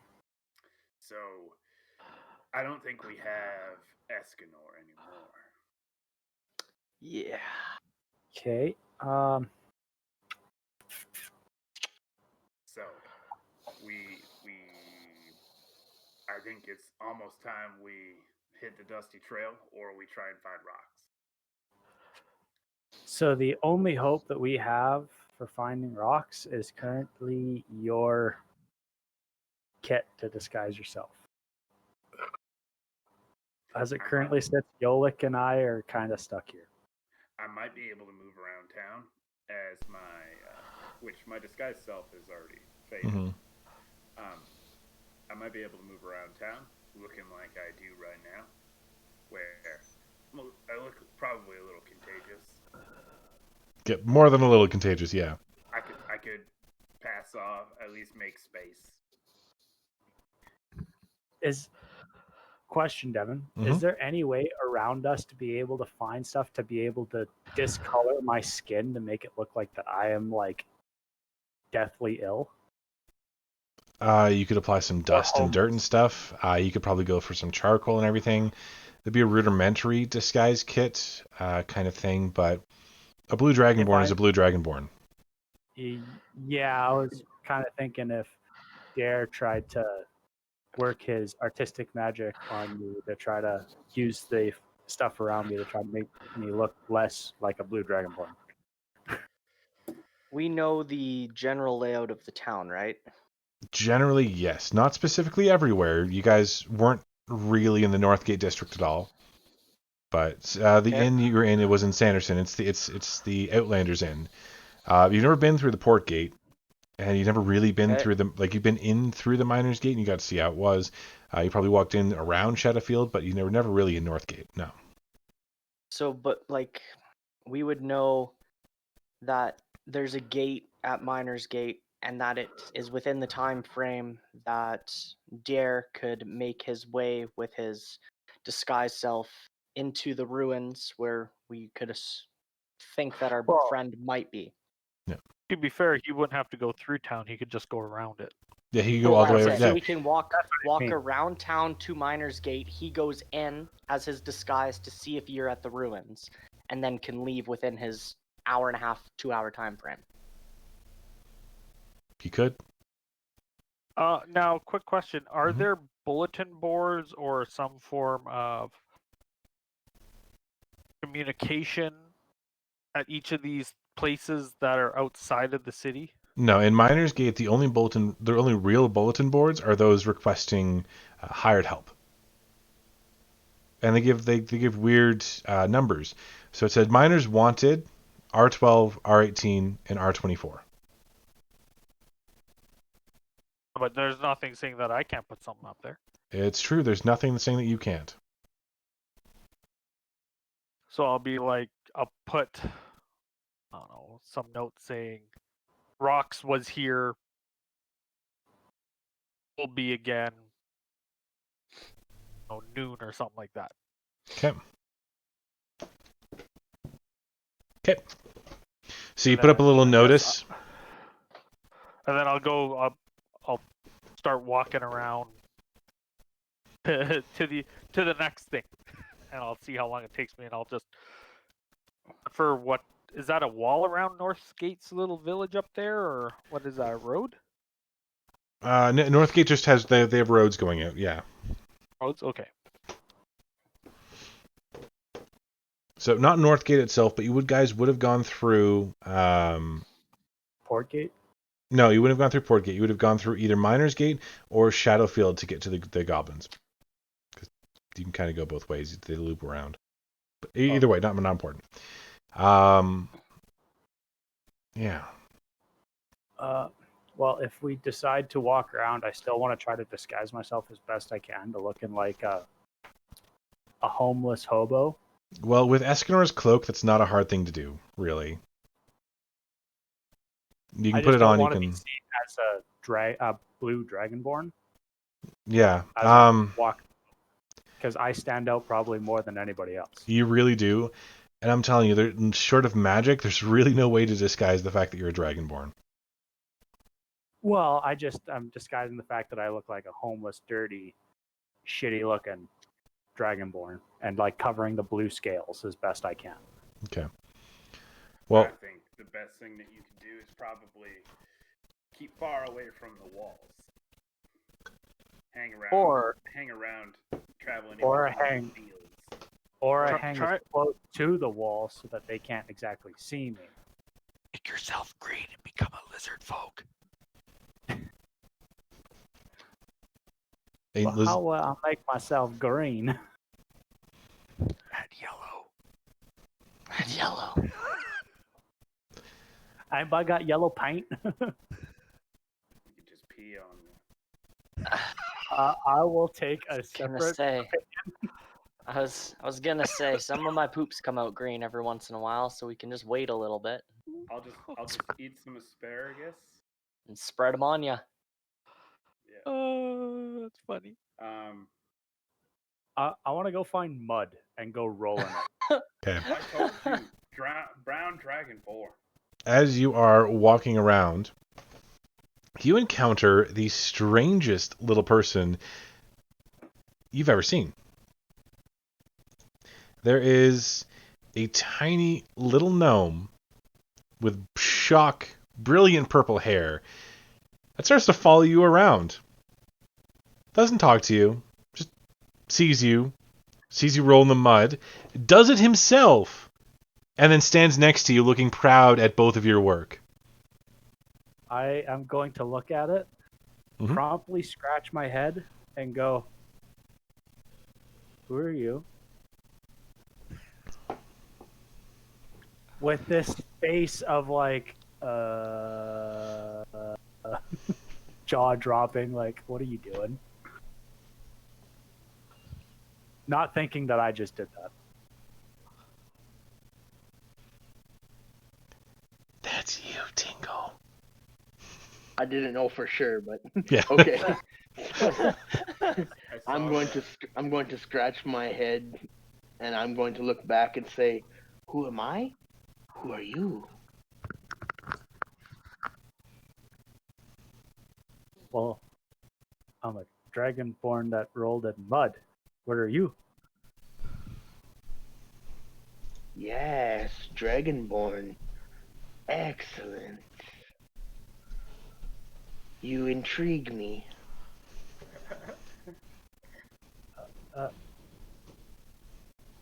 How tall is he? I'm 2'9". Yes, he is puntable. He is very small. So I am really looking down. Okay. He is puntable. As you're talking to me, by the way, I'm like walking around you, not fast, but not slow, and I'm kind of looking like I'm writing on a notebook, even though there's nothing in my hand.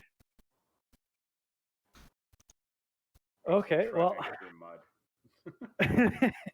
right. I'm going to try to grab his head to pick him up to my height and take a close look at him to see if I can figure out what exactly he is. Because When he currently he is reaches covered. down, when he reaches down to try and pick me up, I put my arms up in like, you know how a baby would put his arms up to get reached up. Yeah. Carry me. I have tiny legs. Okay.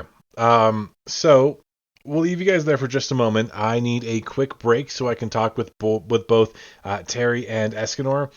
So take a quick 5-10-ish minute for everyone else, and I'll see you guys in a little bit. All right. So I'll grab both Tinker and Escondar in the private chat, please. This kind of works because I need to pee anyways. What are you... Hi, Ragnar. Shoo, Ragnar, shoo. Oh, I thought you wanted me in here. No, Tinkle and Escondar. Okay. That was the perfect intro for me. Thank you. You're welcome. I love that he picked you up by the head and you just have your arms up and you're like, yeah! Okay. So, Tinkle, tell me a little bit about yourself. What brought you to Touchstone? I'm here to study the very many diverse people around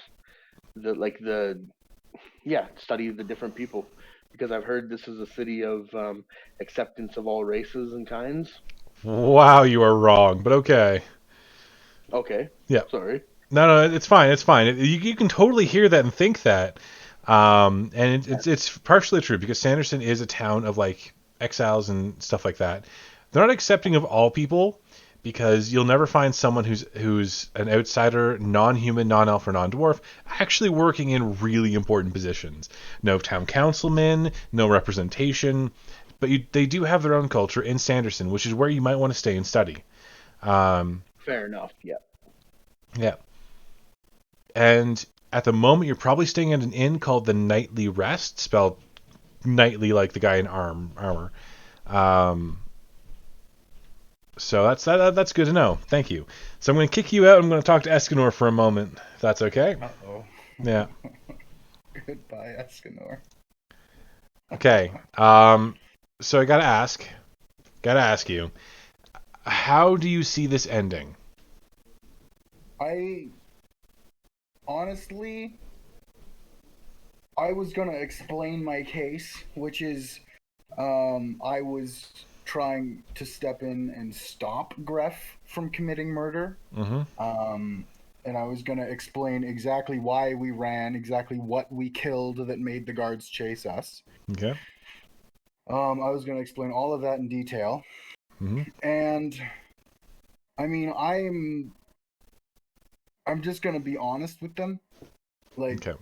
I'm not gonna give away the location of the party. All right.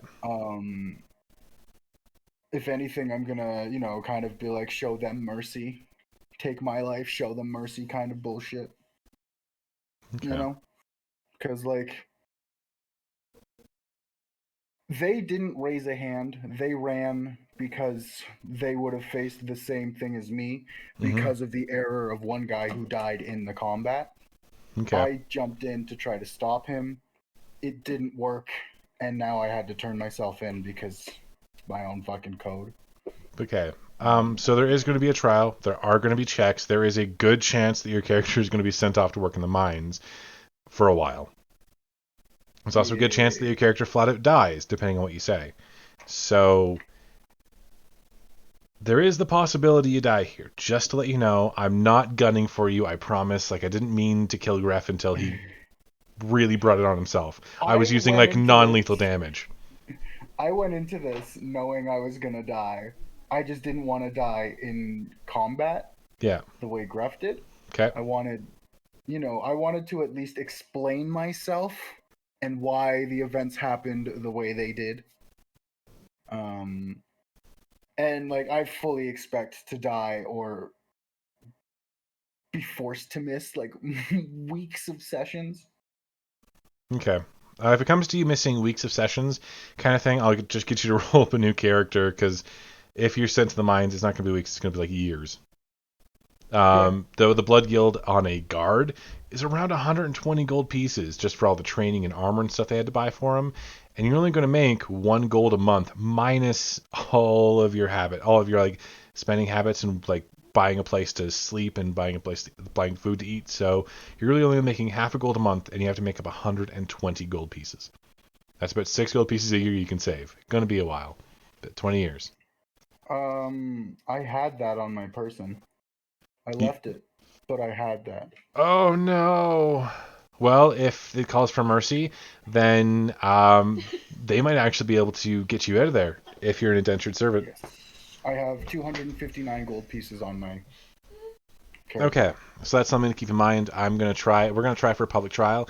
I still want to take a quick little break, so I'm going to take 5 minutes to myself, and we're going to pop back to regular chat, and I'll let them know we're just taking a quick drink break.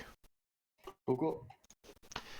All right, fellow peeps. I'm going to go get a drink Gotcha. real quick, and I'll be back in 5. So 10:30, we're going to go back at it, and we're going to see if we can get another hour and maybe get some shit resolved instead of causing more problems. Oh, Let's keep causing Nothing but problems. All right, I'll see you in a bit. Sounds good. We can re-roll the characters to be the party that hunts the people now. It kind of sounds like there was one for every one of us. Yep. Yeah. I mean, lo and behold, we have a note that says, kill everybody. So All must die. Good all luck must finding die. out. Good luck finding me. No, I know, but I mean, I've got too many personas. Yeah, you So- kind of just going from persona to persona. It's funny. It's too, because actually slightly confusing. yeah, that's the whole point. I can. Yeah, 'cause I keep trying to call you Bryn, but then I'm like, there, Yeah. the dwarf Yeah. who's like changing. Well, so I'm always gonna list my name on Roll20 as whatever like my outward persona is to like everywhere else. But I mean, you guys could just always call me Bryn whenever we're not fucking about. so far right now, what I'll be doing is, as Rocks, I know that going into the city can potentially cause me discomfort, and I'm hoping that it's causing you guys discomfort. So I'm pretty much going to any civilization that's outside of the city and looking for you guys. That's pretty much all I can do at this point in time. My I'm thought gonna- would be querying the destitute population around the city. Especially because I can just use my leprosy disguise. Yeah. And say, I'm looking for the cat. The black cat, yeah. The cat man. We should probably ask Devin if the three of us felt any discomfort while we were leaving. Hadn't been set up yet because it was hours after we had Yeah. already left that he started to feel discomfort. Yeah. Or if I Well- felt any discomfort going in the city. Yeah. Yeah. Well, even him just going into the city, he's technically breaking law by going in and changing his physique. And even me walking about trying to find a mud puddle to roll in. No, Wouldn't because I we're outside walk the on- walls. Well, he said on any form of on the. No, he said concrete, on the- he said as soon as he left the city walls, there was no discomfort. Yeah. It completely disappeared. Oh, I thought he said right when he left the cobblestone. Yeah, Well, the maybe. cobblestone's probably only in the city, really. Everywhere else is going to be dirt road. But that's so I'm going under the assumption that you guys would feel it too, and probably not hand yourselves in, so you would leave. So and I'm there's not like handing myself in for murder. Fuck no. no, exactly, especially when we didn't murder anybody. So like there's 5 areas that you could potentially be: Miners Gate, Port Gate, Shadowfield, and That's I it. North Gate. I would ditch the party before handing my character in for that. True. Right.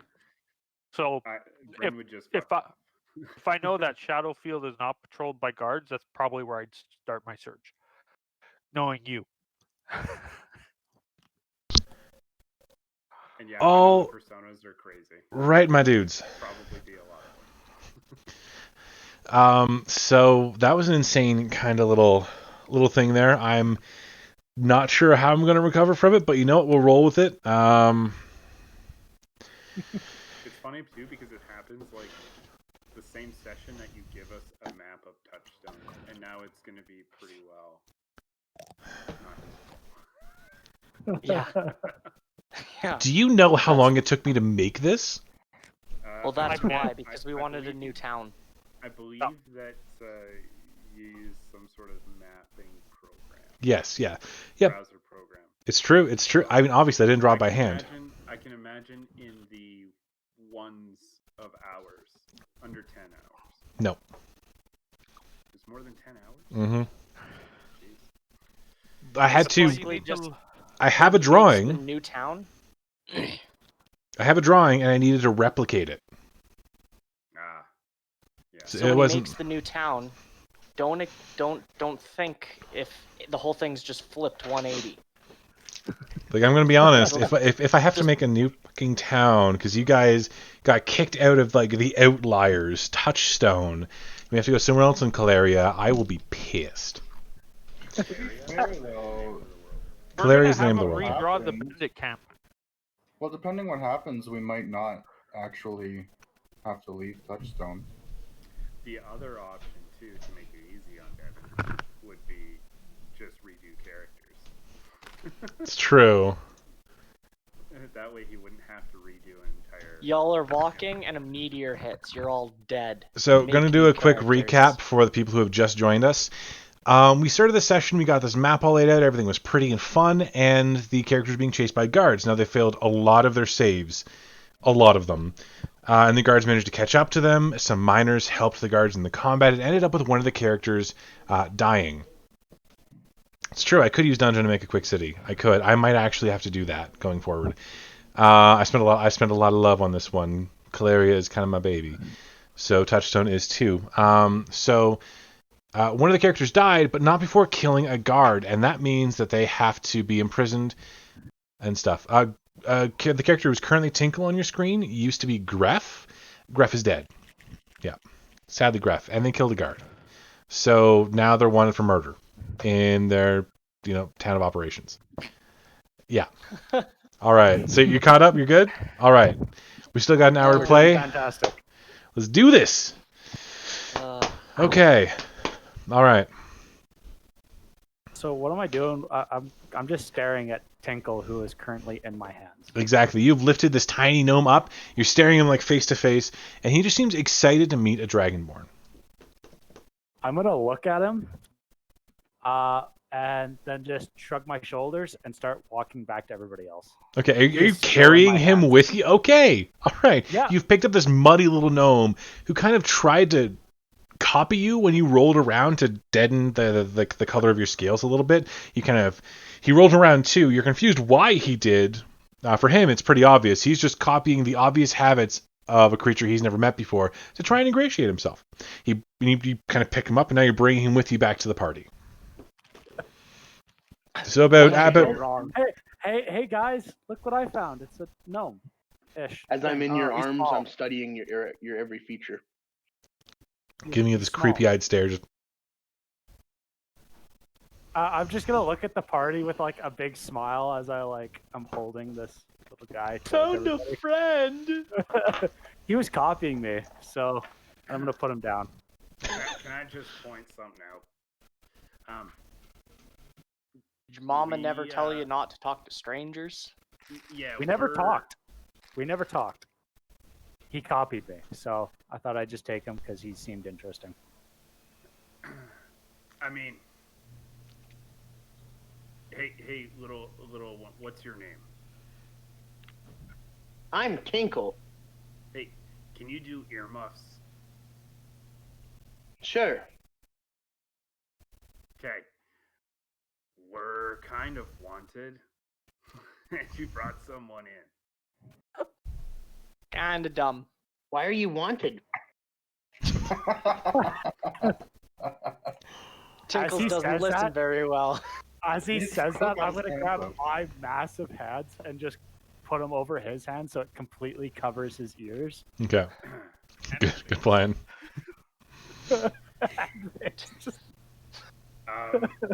So we don't know this guy, this child. He's a gnome, right? I don't know. He's covered in mud. He decided to just copy me while I was there. He didn't seem very threatening. How do we know he isn't like an agent of the city coming to get us? I mean, he like, seems crazy. He seems I mean- kind of crazy because while he was walking around me, he started writing in thin air. Meanwhile, the whole time you have my ears covered, by the way, he's going like this. I still look like I have leprosy, right? Mm-hmm. Okay. I'm just gonna walk up and I'm gonna see if he flinches when I go to like touch his face. He does not. I was waiting for him to touch your face back, honestly. Just give His him a hands nice are kind of caress. covered right now by mine. Yeah, so that's he's fair. got his hands and my hands over top. I just give a little check on his chin, kind of like inspect him a little bit. Okay, you can go ahead and roll an insight check. Sure. Insight to please. So based on what you can see of this creature, he's genuinely curious about your appearances and stuff. He is studying you, and he doesn't seem hostile. All right. I mean, Yeah. he's probably fine. Can I remove my hands now? Yeah, sure. I'm just gonna release my hands. Okay. Your hands were sweaty. Well, they're also covered in mud, so. Yeah, you might want to clean out those ears. So, what are you doing? I'm trying to fill up this notebook of names. He shows his hand. There's nothing in it. I don't see a notebook. I'm Yolik. Starts writing down on the Yolik. I'm Bilford. Lying. Close enough. I'm gonna go down so my face is like close to his and be like, I'm Ragnar. You're very big and scary. I'm just gonna have like a big smile, which I guess with how I'm looking at him looks like a frown because I'm upside down. That's fair. Hi, I'm fair enough. What brings you guys to the city? Well, we were kind of looking to be property owners. At the start of the day, that's where it seemed like it was heading. Ah, I hear real estate is a great investment. Yeah, and we were working our way towards that when we were attacked. And in defending ourselves, we were accosted by a pile of guards. Out of game, Devin, do I know anything about their attack or anything? Was I there in the crowd? You were not. You actually being like, because they were, when they actually did the fight, they were over near the port gate with the Great Library. You were over in Sanderson, apparently trying to study another Goliath, maybe, or a slime. You're not sure which one it was. It was one of the two. He was green and big. Fair enough. Oh, well, that's interesting. Yeah, so that's kind of where we're at. We lost a team member. Another one apparently turned himself in. So And we're missing down a one. few. Oh yeah, and we're missing one. I want to look at him. Turned himself in, but what you just said, you didn't do anything wrong. Yeah, but that's our perspective. That's from our line of thinking. So He Tinkle kind of starts to back away slowly. And it's like, well, you kind of you run are into bad me. guys? No, I wouldn't say so. Like I said, we were gonna be property owners, and we were attacked.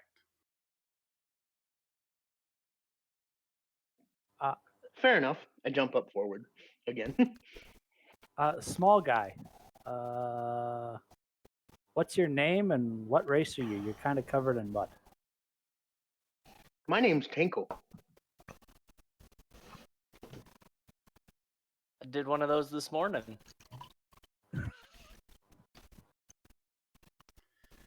I got bullied a lot as a kid. Might I ask what your race is? I'm just going to put a pause on that 1 I'm a second. gnome. Because first you tried to whiteface a drow, and now you're like, what race are you? Ragnar seems a little bit sus to me right now. He's pretty sus. He's going to be evicted next. Well, you are the weakest link. He's currently covered in mud. So am I, granted. I didn't even bother to ask his name when I first took him. I just thought he was weird because he was rolling around in mud with me when I didn't even see him before, and taking notes in thin air. Okay. You just took them. Yeah, just That- kidnapped well, gnome. Pick him up and he went and put his arms up because I was originally going to go grab him by the head for asking why he was copying me. But I suppose you'd be gnome napped.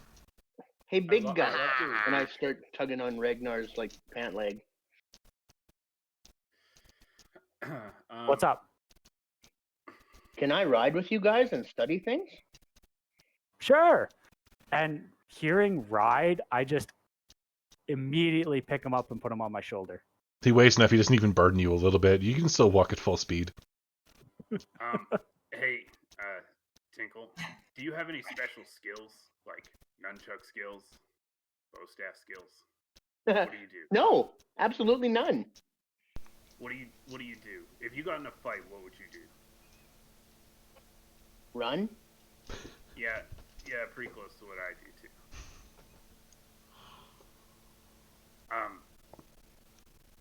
Do you know magic? Oh, you mean like this? And I shoot a firebolt at a nearby tree. Okay, let's not call attention to ourselves. Immediately, when the firebolt hits, it begins to sizzle and crackle and lights the branches, which, by the way, this is a tundra. Okay, it has fields of grass and stuff. You just lit a dry-ass tree on fire. It is a big torch, a huge, glaring torch, when the entire town guard is looking for you. So, it lights on fire. Hey guys, I'm just gonna be like, hey guys, this sounds like a good time to go to Miners Gate. You immediately hear people actually start screaming, and there you can see a lineup of about 20 or 30 of them rushing towards the river that's just to the south. Now, typically they have water on hand, but they're in the middle of a drought. It's summertime here. Not a good time for a fire, and they are freaking out. There's people running everywhere. There are children crying.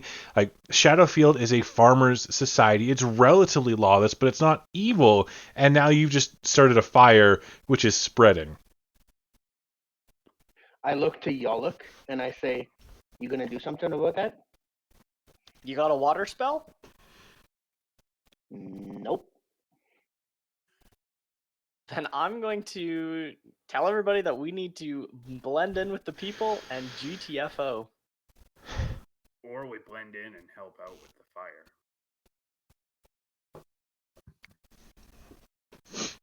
We did just cause it. Damn it. All right, I am let's help. going to walk over, grab a bucket. Tinkle is still on my shoulder, and I'm going to just start walking towards the river. Okay. So are you guys mostly going to help? Yeah, the most I can help is directing people around. Okay. Currently, I'm still just a leopard dwarf, so... Currently, I'm covered in mud, so they won't know I'm a blue Dragonborn, and I currently have a small guy on my shoulder, so it You look should friendly. be. I'll look a little friendly. Okay. Don't get too close to that water. Yeah. I'm just So, going to be the We're going to cut to ruffled mountain dwarf. Rocks for a bit. Rocks, it's been a few hours since you've seen your party or anything like that. It's just afternoon when you see a pillar of smoke on the other side, literally on the other side of town. Oh, I mean, I'm curious. I have to check that out. Yeah. It's going to take you, like, if you walk around town, it'll take you 3-4 hours. You walk through town, it's going to cut the time in half. Yeah, but it might compel me and hurt me. It's true, it might. Yeah, I'll try and cut through town. Okay. I assume you're going to be, like, just dashing the entire way? Or are you going to, like, jog it? I'll be dashing the entire way. So you can cut through town in about an hour and a half because you are a little faster than average. You make it to the other side. You don't feel compelled or guilty heavily, but you do have that presence in the back of your mind that's saying, hey, you did something bad. You did something bad. You should turn yourself in. The entire way. Self-defense. Right. As you make it to the other side, it's the water that the townsfolk have been bringing in has kind of calmed the fire, but you can see there are a couple burnt out houses. There are 2 trees that are completely gone, and about another, I say gone, they're piles of ash and ember, and about a quarter of an acre of farmland has just been set to the torch. And you see amongst them a big brown bog monster with something riding on its back that's also covered in something brown. You're pretty sure it's mud, is running back and forth with buckets of water. You see as this dwarf, like, leaning off to the side heavily, had like stained bandages everywhere, kind of directing people around. There are a few people that are still like their heads not on right or running around just screaming. Like half the village at this point has shown up to, or half of Shadowfield has shown up to actually help with the fire. It's mostly out now. It's just like smoldering piles of offal. And as things begin to quiet down, you see Yalok just kind of going, friggin' doing fires, and I should have a drink. I'll kind of just pop him beside him, and be like, Stop. Fuck. Fucking. Fuck. God. Fuck. You got a drink on you. no. A long time well. no see. Yeah, I missed you too, but like, fucking. What's his face decided he'd pick up some tiny dude lit everything on fire, and now we're putting it all out. Well, I'm happy to know that chaos Follows us. It's awful. Yes, I know. I saw it clear across town. Yeah. No, we were. Yeah, this is. Whoops. Yeah. About This the is time, life. Rox, you were a little faster than most, and about this time you can hear the thunk, thunk, thunk, thunk, thunk of orchestrated feet. And as you kind of take a look, coming down the main drag is a full core of guardsmen. About 40 of them coming down the street. That's my time to leave. Yeah, they are all carrying buckets. They're not carrying weapons. They have their armor on still, and you can see they do have the clubs at the side that are meant to take people down but not kill them. They're all carrying like a bucket or two, and there is a gentleman in a purple robe covered in those golden glyphs again, walking with them. You can see him already muttering under his breath, and he's holding in his hands this like moving watery sphere. You might want to hide yourself. 10 for it. I don't know where the others are, but they might want to hide themselves too. Well, we got the mud bog, who's running around with the tiny person, and I mean the dude that looks like he's got leprosy. So he should be okay. Oh, he's like me. Yeah, okay, fair enough. Yeah, we got big mud bog dude. So I don't know. Let's hide. I'll get his attention. Hey, me being the little guy riding on the shoulders, Mhm. do I see this robed guy? Yeah, he's not trying to hide himself. He's in like mixing in alongside the guardsmen. He's not trying to interfere with their formation or anything. But he's not being quiet. He's not being stealthy. You can he's muttering to himself as he's chanting. You can hear the chants in between the coordinated footsteps of a formation. You can see him definitely. While he's doing his little ritual or his casting or whatever, Mm-hmm. I want a subtle spell cast enlarge reduce on him, and I want to reduce him. Without any real motion or words, you glance over to the side, you waggle your hands a little bit, and he makes a save. He does not save. So he goes from like that full-size kind of human down to like a pint-sized halfling, still holding the water globe, but his clothes don't shrink with him. So he's walking forward, focusing. All of a sudden, the water globe explodes across the guardsmen, soaking them and turning the ground into heavy mud. As the land drinks up all the water that it's been thirsting for months, and he trips and tumbles in his robe. He tries to get up, pulls like the hooded cloak back, and looks around. He can't see his hands because they're in his sleeves. Half the formation is like thrown way off, and they are like trying to figure out what the fuck just happened. I just kind of giggled to myself. I see that happen, and I'm just like hiding in plain sight. Yeah. I just go straight up to So hide in plain sight. So since I hear Tinkle giggling, I want to stop what I'm doing for a second, take a look at him, and be like, what's so funny? It looks like he wet himself. Looks like who? I want to look around to see who he's referring to. You see a halfling wearing robes way too big for him, covered in water, and there's a bunch of mud in Shadowfield now. I want to start laughing too. Okay, both of you obviously laughing at the dilemma instead of helping is going to attract the attention of the other half of the guards who didn't stop looking around for a troublemaker. I just giggled to myself. I'm not making it obvious. Yeah, Well, but he kind of Ragnar giggled. laughed. Yeah, because you started giggling to yourself on my shoulder. I went to go see what the hell happened, and all I see is big guy, a guy down on the ground, mud everywhere for some strange reason. Okay, you being a large person, a few of the guardsmen take a look at you and they look a little confused. I need you to roll a deception check, please. Okay. Oh, I hope you make it. Make it. Me as well. Make it, you son of a bitch. No, you're fine. Oh my god. A few of them Off to jail immediately, you go. a few of them immediately recognize that, hey, that's a Dragonborn. And when it clicks for a few of them that you're muddy, not brown, but muddy. They go, it's the Dragonborn, get him! And you can see 20 of them rush forward. They're only about 80 feet away from you as they begin marching at you. Really quickly, weapons drawn, buckets tossed to the side, both hands on those bats, ready to beat you down and take you in. What do you do? I'm going to look at the bucket in my hand, Mm-hmm. fill it up with water, Mm-hmm. remove Tinkle from my shoulder, Mm-hmm. continue with dealing with the water, and I'm going to apologize for the guys for laughing. Can I please deal with this fire first?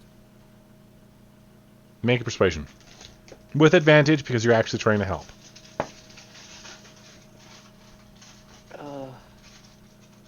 Oh Not my that great. god. The beats. The bucket is a weapon. I don't have the bucket in hand. I handed it to Twinkle. Oh. Or Tinkle when I put him down. You realize the bucket's probably bigger than Tinkle. Yes. But at least then somebody else's. I Ah. don't have anything in hand. Okay. Here was Jordan's plan today. He changed it to this. Now we're over here. Yep. To be fair, Okay. he didn't plan the fire. No, I didn't plan the fire at all. Like, it was just a...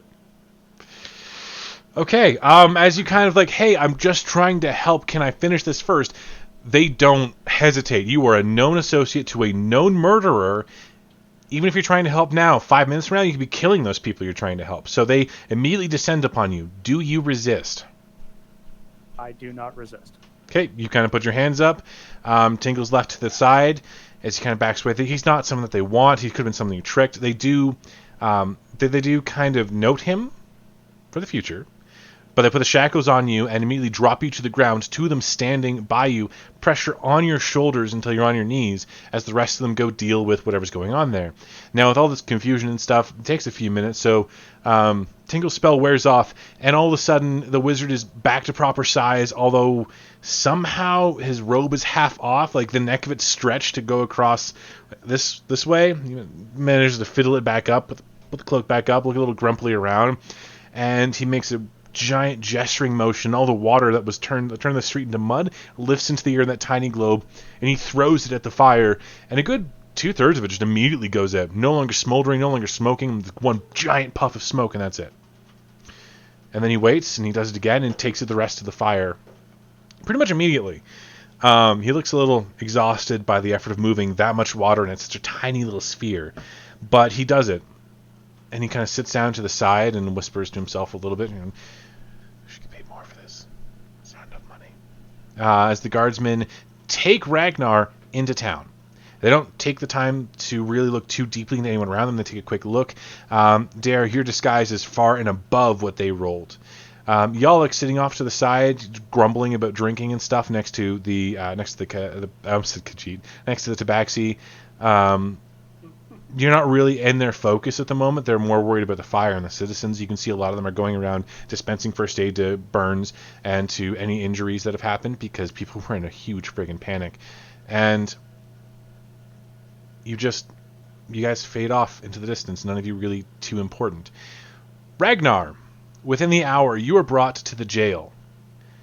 And you are sat in a cell, stripped of your arms and armor, left with only... That's fair. Left with only your... Didn't you have a shield? No. No? Okay. I have nothing. I am a Dragonborn. and a barbarian, so Yeah. I don't gain any benefits from that. You are, barbarians gain benefits from shields, dude. You are left with nothing so- on but a loincloth, if you had one. Otherwise, you're naked. And you are muzzled. Literally muzzled. Because they're aware of Oh, what a that's not Dragonborn the can do. Probably for the best. That is not new to me. No.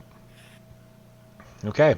The rest of the party now down 2 members who are in jail, 1 member who is dead, but up 1 in the form of a lovely little gnome named Tinkle, who caused a kerfuffle. And as you guys are walking away, I'm like walking behind the party, doing like a little dance, a little jig as I walk along. What's following you? His name is Tinkle.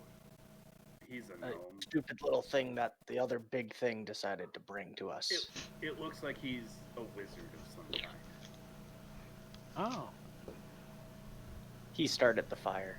I have some information there, Anyelik, that you might be interested in. What's that? Do speak. I pull out the little scroll and say, I don't know if any of you can read this. Add it to. They'd have to speak Undercommon. I don't know what languages they speak or read, so That's fair. I do not speak Undercommon. I provide the scroll and you guys can take a look at it. And if you guys can't read it, I will give you the gist that it's a hit order I do not. for myself and the party. Yeah, figured they were after us. Okay, so we have a choice. Do we just fuck off? Or, I mean, I don't know what other choice there is. Yeah. I can't really leave the other 2 behind knowing this. Ooh, interesting. What's this? He kind of grabs the paper from you if you let him take it. Oh God, no. I don't know who you are. I'll be like, no. Aw, come on. Information's my life. So here's my point. There's no way that we're able to do anything in Touchstone. Anyway, What do you mean, do anything? I mean, the second Yalek is seen by a guard, he's going to be taken in. The second Bayer is seen by a guard, he's going to be taken in. I less care about that persona. I can always shift. I don't think we're getting those other 2 back. I at least have to try. And I seem to be able to move through the city fairly easily. Other than the nagging voice that's around. Actually, I forgot. Devin, did I have that kind of nagging feeling when I went into the shop? Yes, you did. Sorry, I forgot to mention, but yeah, you totally do. Didn't do anything wrong. Even if you don't feel like you've done anything wrong, it's still there. Okay. No, I just wanted to clarify. Yeah. Okay. Well, I'm not gonna get taken in for murder, especially one I didn't commit. That's fair. So, if we're sticking around the city, I'm probably peacing out. How tall is Rox, by the way? He's like 5'8". I'm gonna tug at your fur and be like, "Can I ride you next?" Hell no. You have legs and a heartbeat. You can walk. No one rides me.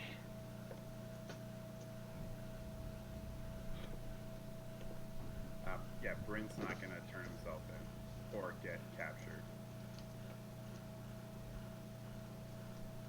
I'll just walk around to Tinkle and pick him up and throw him on my shoulder. So Okay. Aren't you like the same height as me? No? Like dwarves are like 4 to 5. Yeah, I'm like Oh, 4'9". okay. So you're not really gaining a lot of height, but you're sitting on my shoulder. I'm giving you like a shoulder ride. Fair enough. Don't pull my hair. I'm not a huge fan. This is also. He's also covered in mud. Oh, This that's is also right. especially- I'm gonna this is prestidigitation myself. Okay. This is also probably especially the case that we have hits out on us. Yeah, I'm not liking the hits. I just want a beer. Yeah, what'd you guys do? Get one. there is something rotten in this town, and I can't let that slide. Yeah, I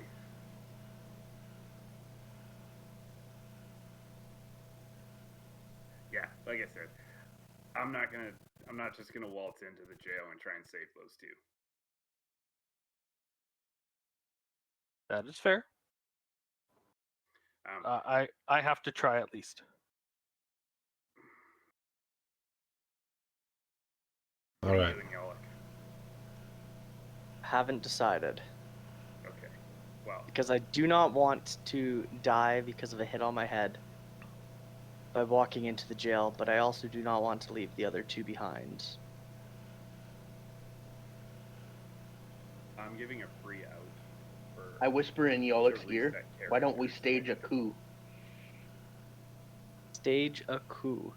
Do explain. Your coup.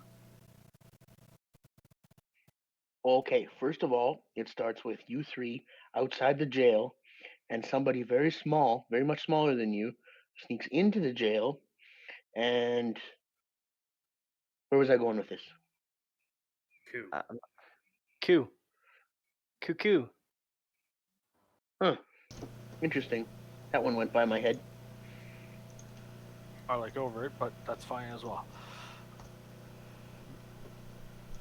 Here, have some lint. Pull some pocket lint out of my pockets. I take it and I like hold it in front of me, and I'm like, interesting. So, I have this letter, which I'm hoping will give justification to what happened. But What here's the started thing. all this? Here's the thing. A guard was still murdered. That's where I I- keep going back to. I don't care about that guard dwarf. That whole thing could have been talked away. That guard getting Yeah. murdered can't be talked away. No. True. That's right. Right? That's That's where my catch-22 is. I'm not trying to be a bummer. However, though, we all know that Graf murdered him by himself. I know. No one else partook. I was still half knocked out and in shackles. Exactly. So they got their pound of flesh, maybe with a little bit of money can maybe slide, or some reduced sentencing. At least maybe we can get a context in on this. I don't know. While you're talking, I heard you say money, and I'm gonna like open my little side satchel and say, "You guys need money?" I mean, we probably could have used a lot of money at the start of the day when we were becoming property owners. This hasn't been a very good day. Unless you're an outstanding citizen that can give us an N. Don't I do know. have a forgery kit. And Wycliffe's signatures and shit. Yeah, but you don't have a signet, I don't think. I couldn't seal it. I wouldn't be able to seal it. But maybe I can. I don't know. So you guys have been discussing this for a little while, and by this time there is a notice. You can see a couple of guards walk up and actually post a notice outside the gate, and it's a fairly big one. And you can see that it has a gallows kind of printed onto it. with a declaration above and below. Yeah, I'll walk over and read it.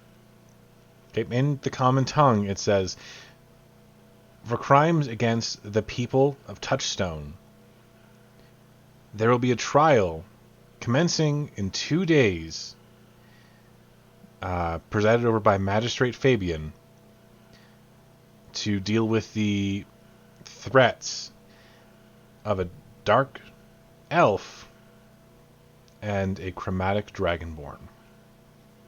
I like how there's a gallows on that poster, but it says trial.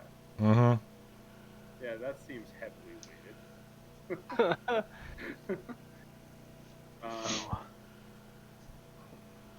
Out of character, what I'm trying to do is make it so that we can still use Still use the what? Sorry. this map. Touchstone, like for half of our characters is pretty well off limit. Yeah, all of them for basically everybody. Yeah. Right? Without like every time getting bogged down by covert ops. Right? It doesn't seem really feasible to use Touchstone or to use these characters near Touchstone.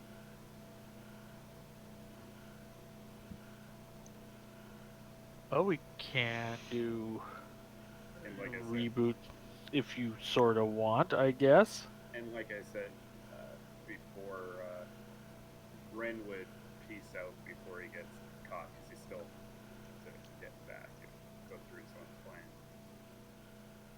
Well, what we can do is end it there for tonight and have 2 days of downtime action between now and when the trial takes place for each of you. Tinkle, Brooks, Yallick, everybody. You got 2 days of downtimes to work with. For those of you in prison, that's going to be a little less important. But, yeah. Sorry, Ragnar, you're not going to be able to work on your cooking. Nope. Definitely not. He Yeah, he could cook well, some rat. the moment. Well, no, I'm pretty sure my hands are going to be bound because my mouth is muzzled. Yep.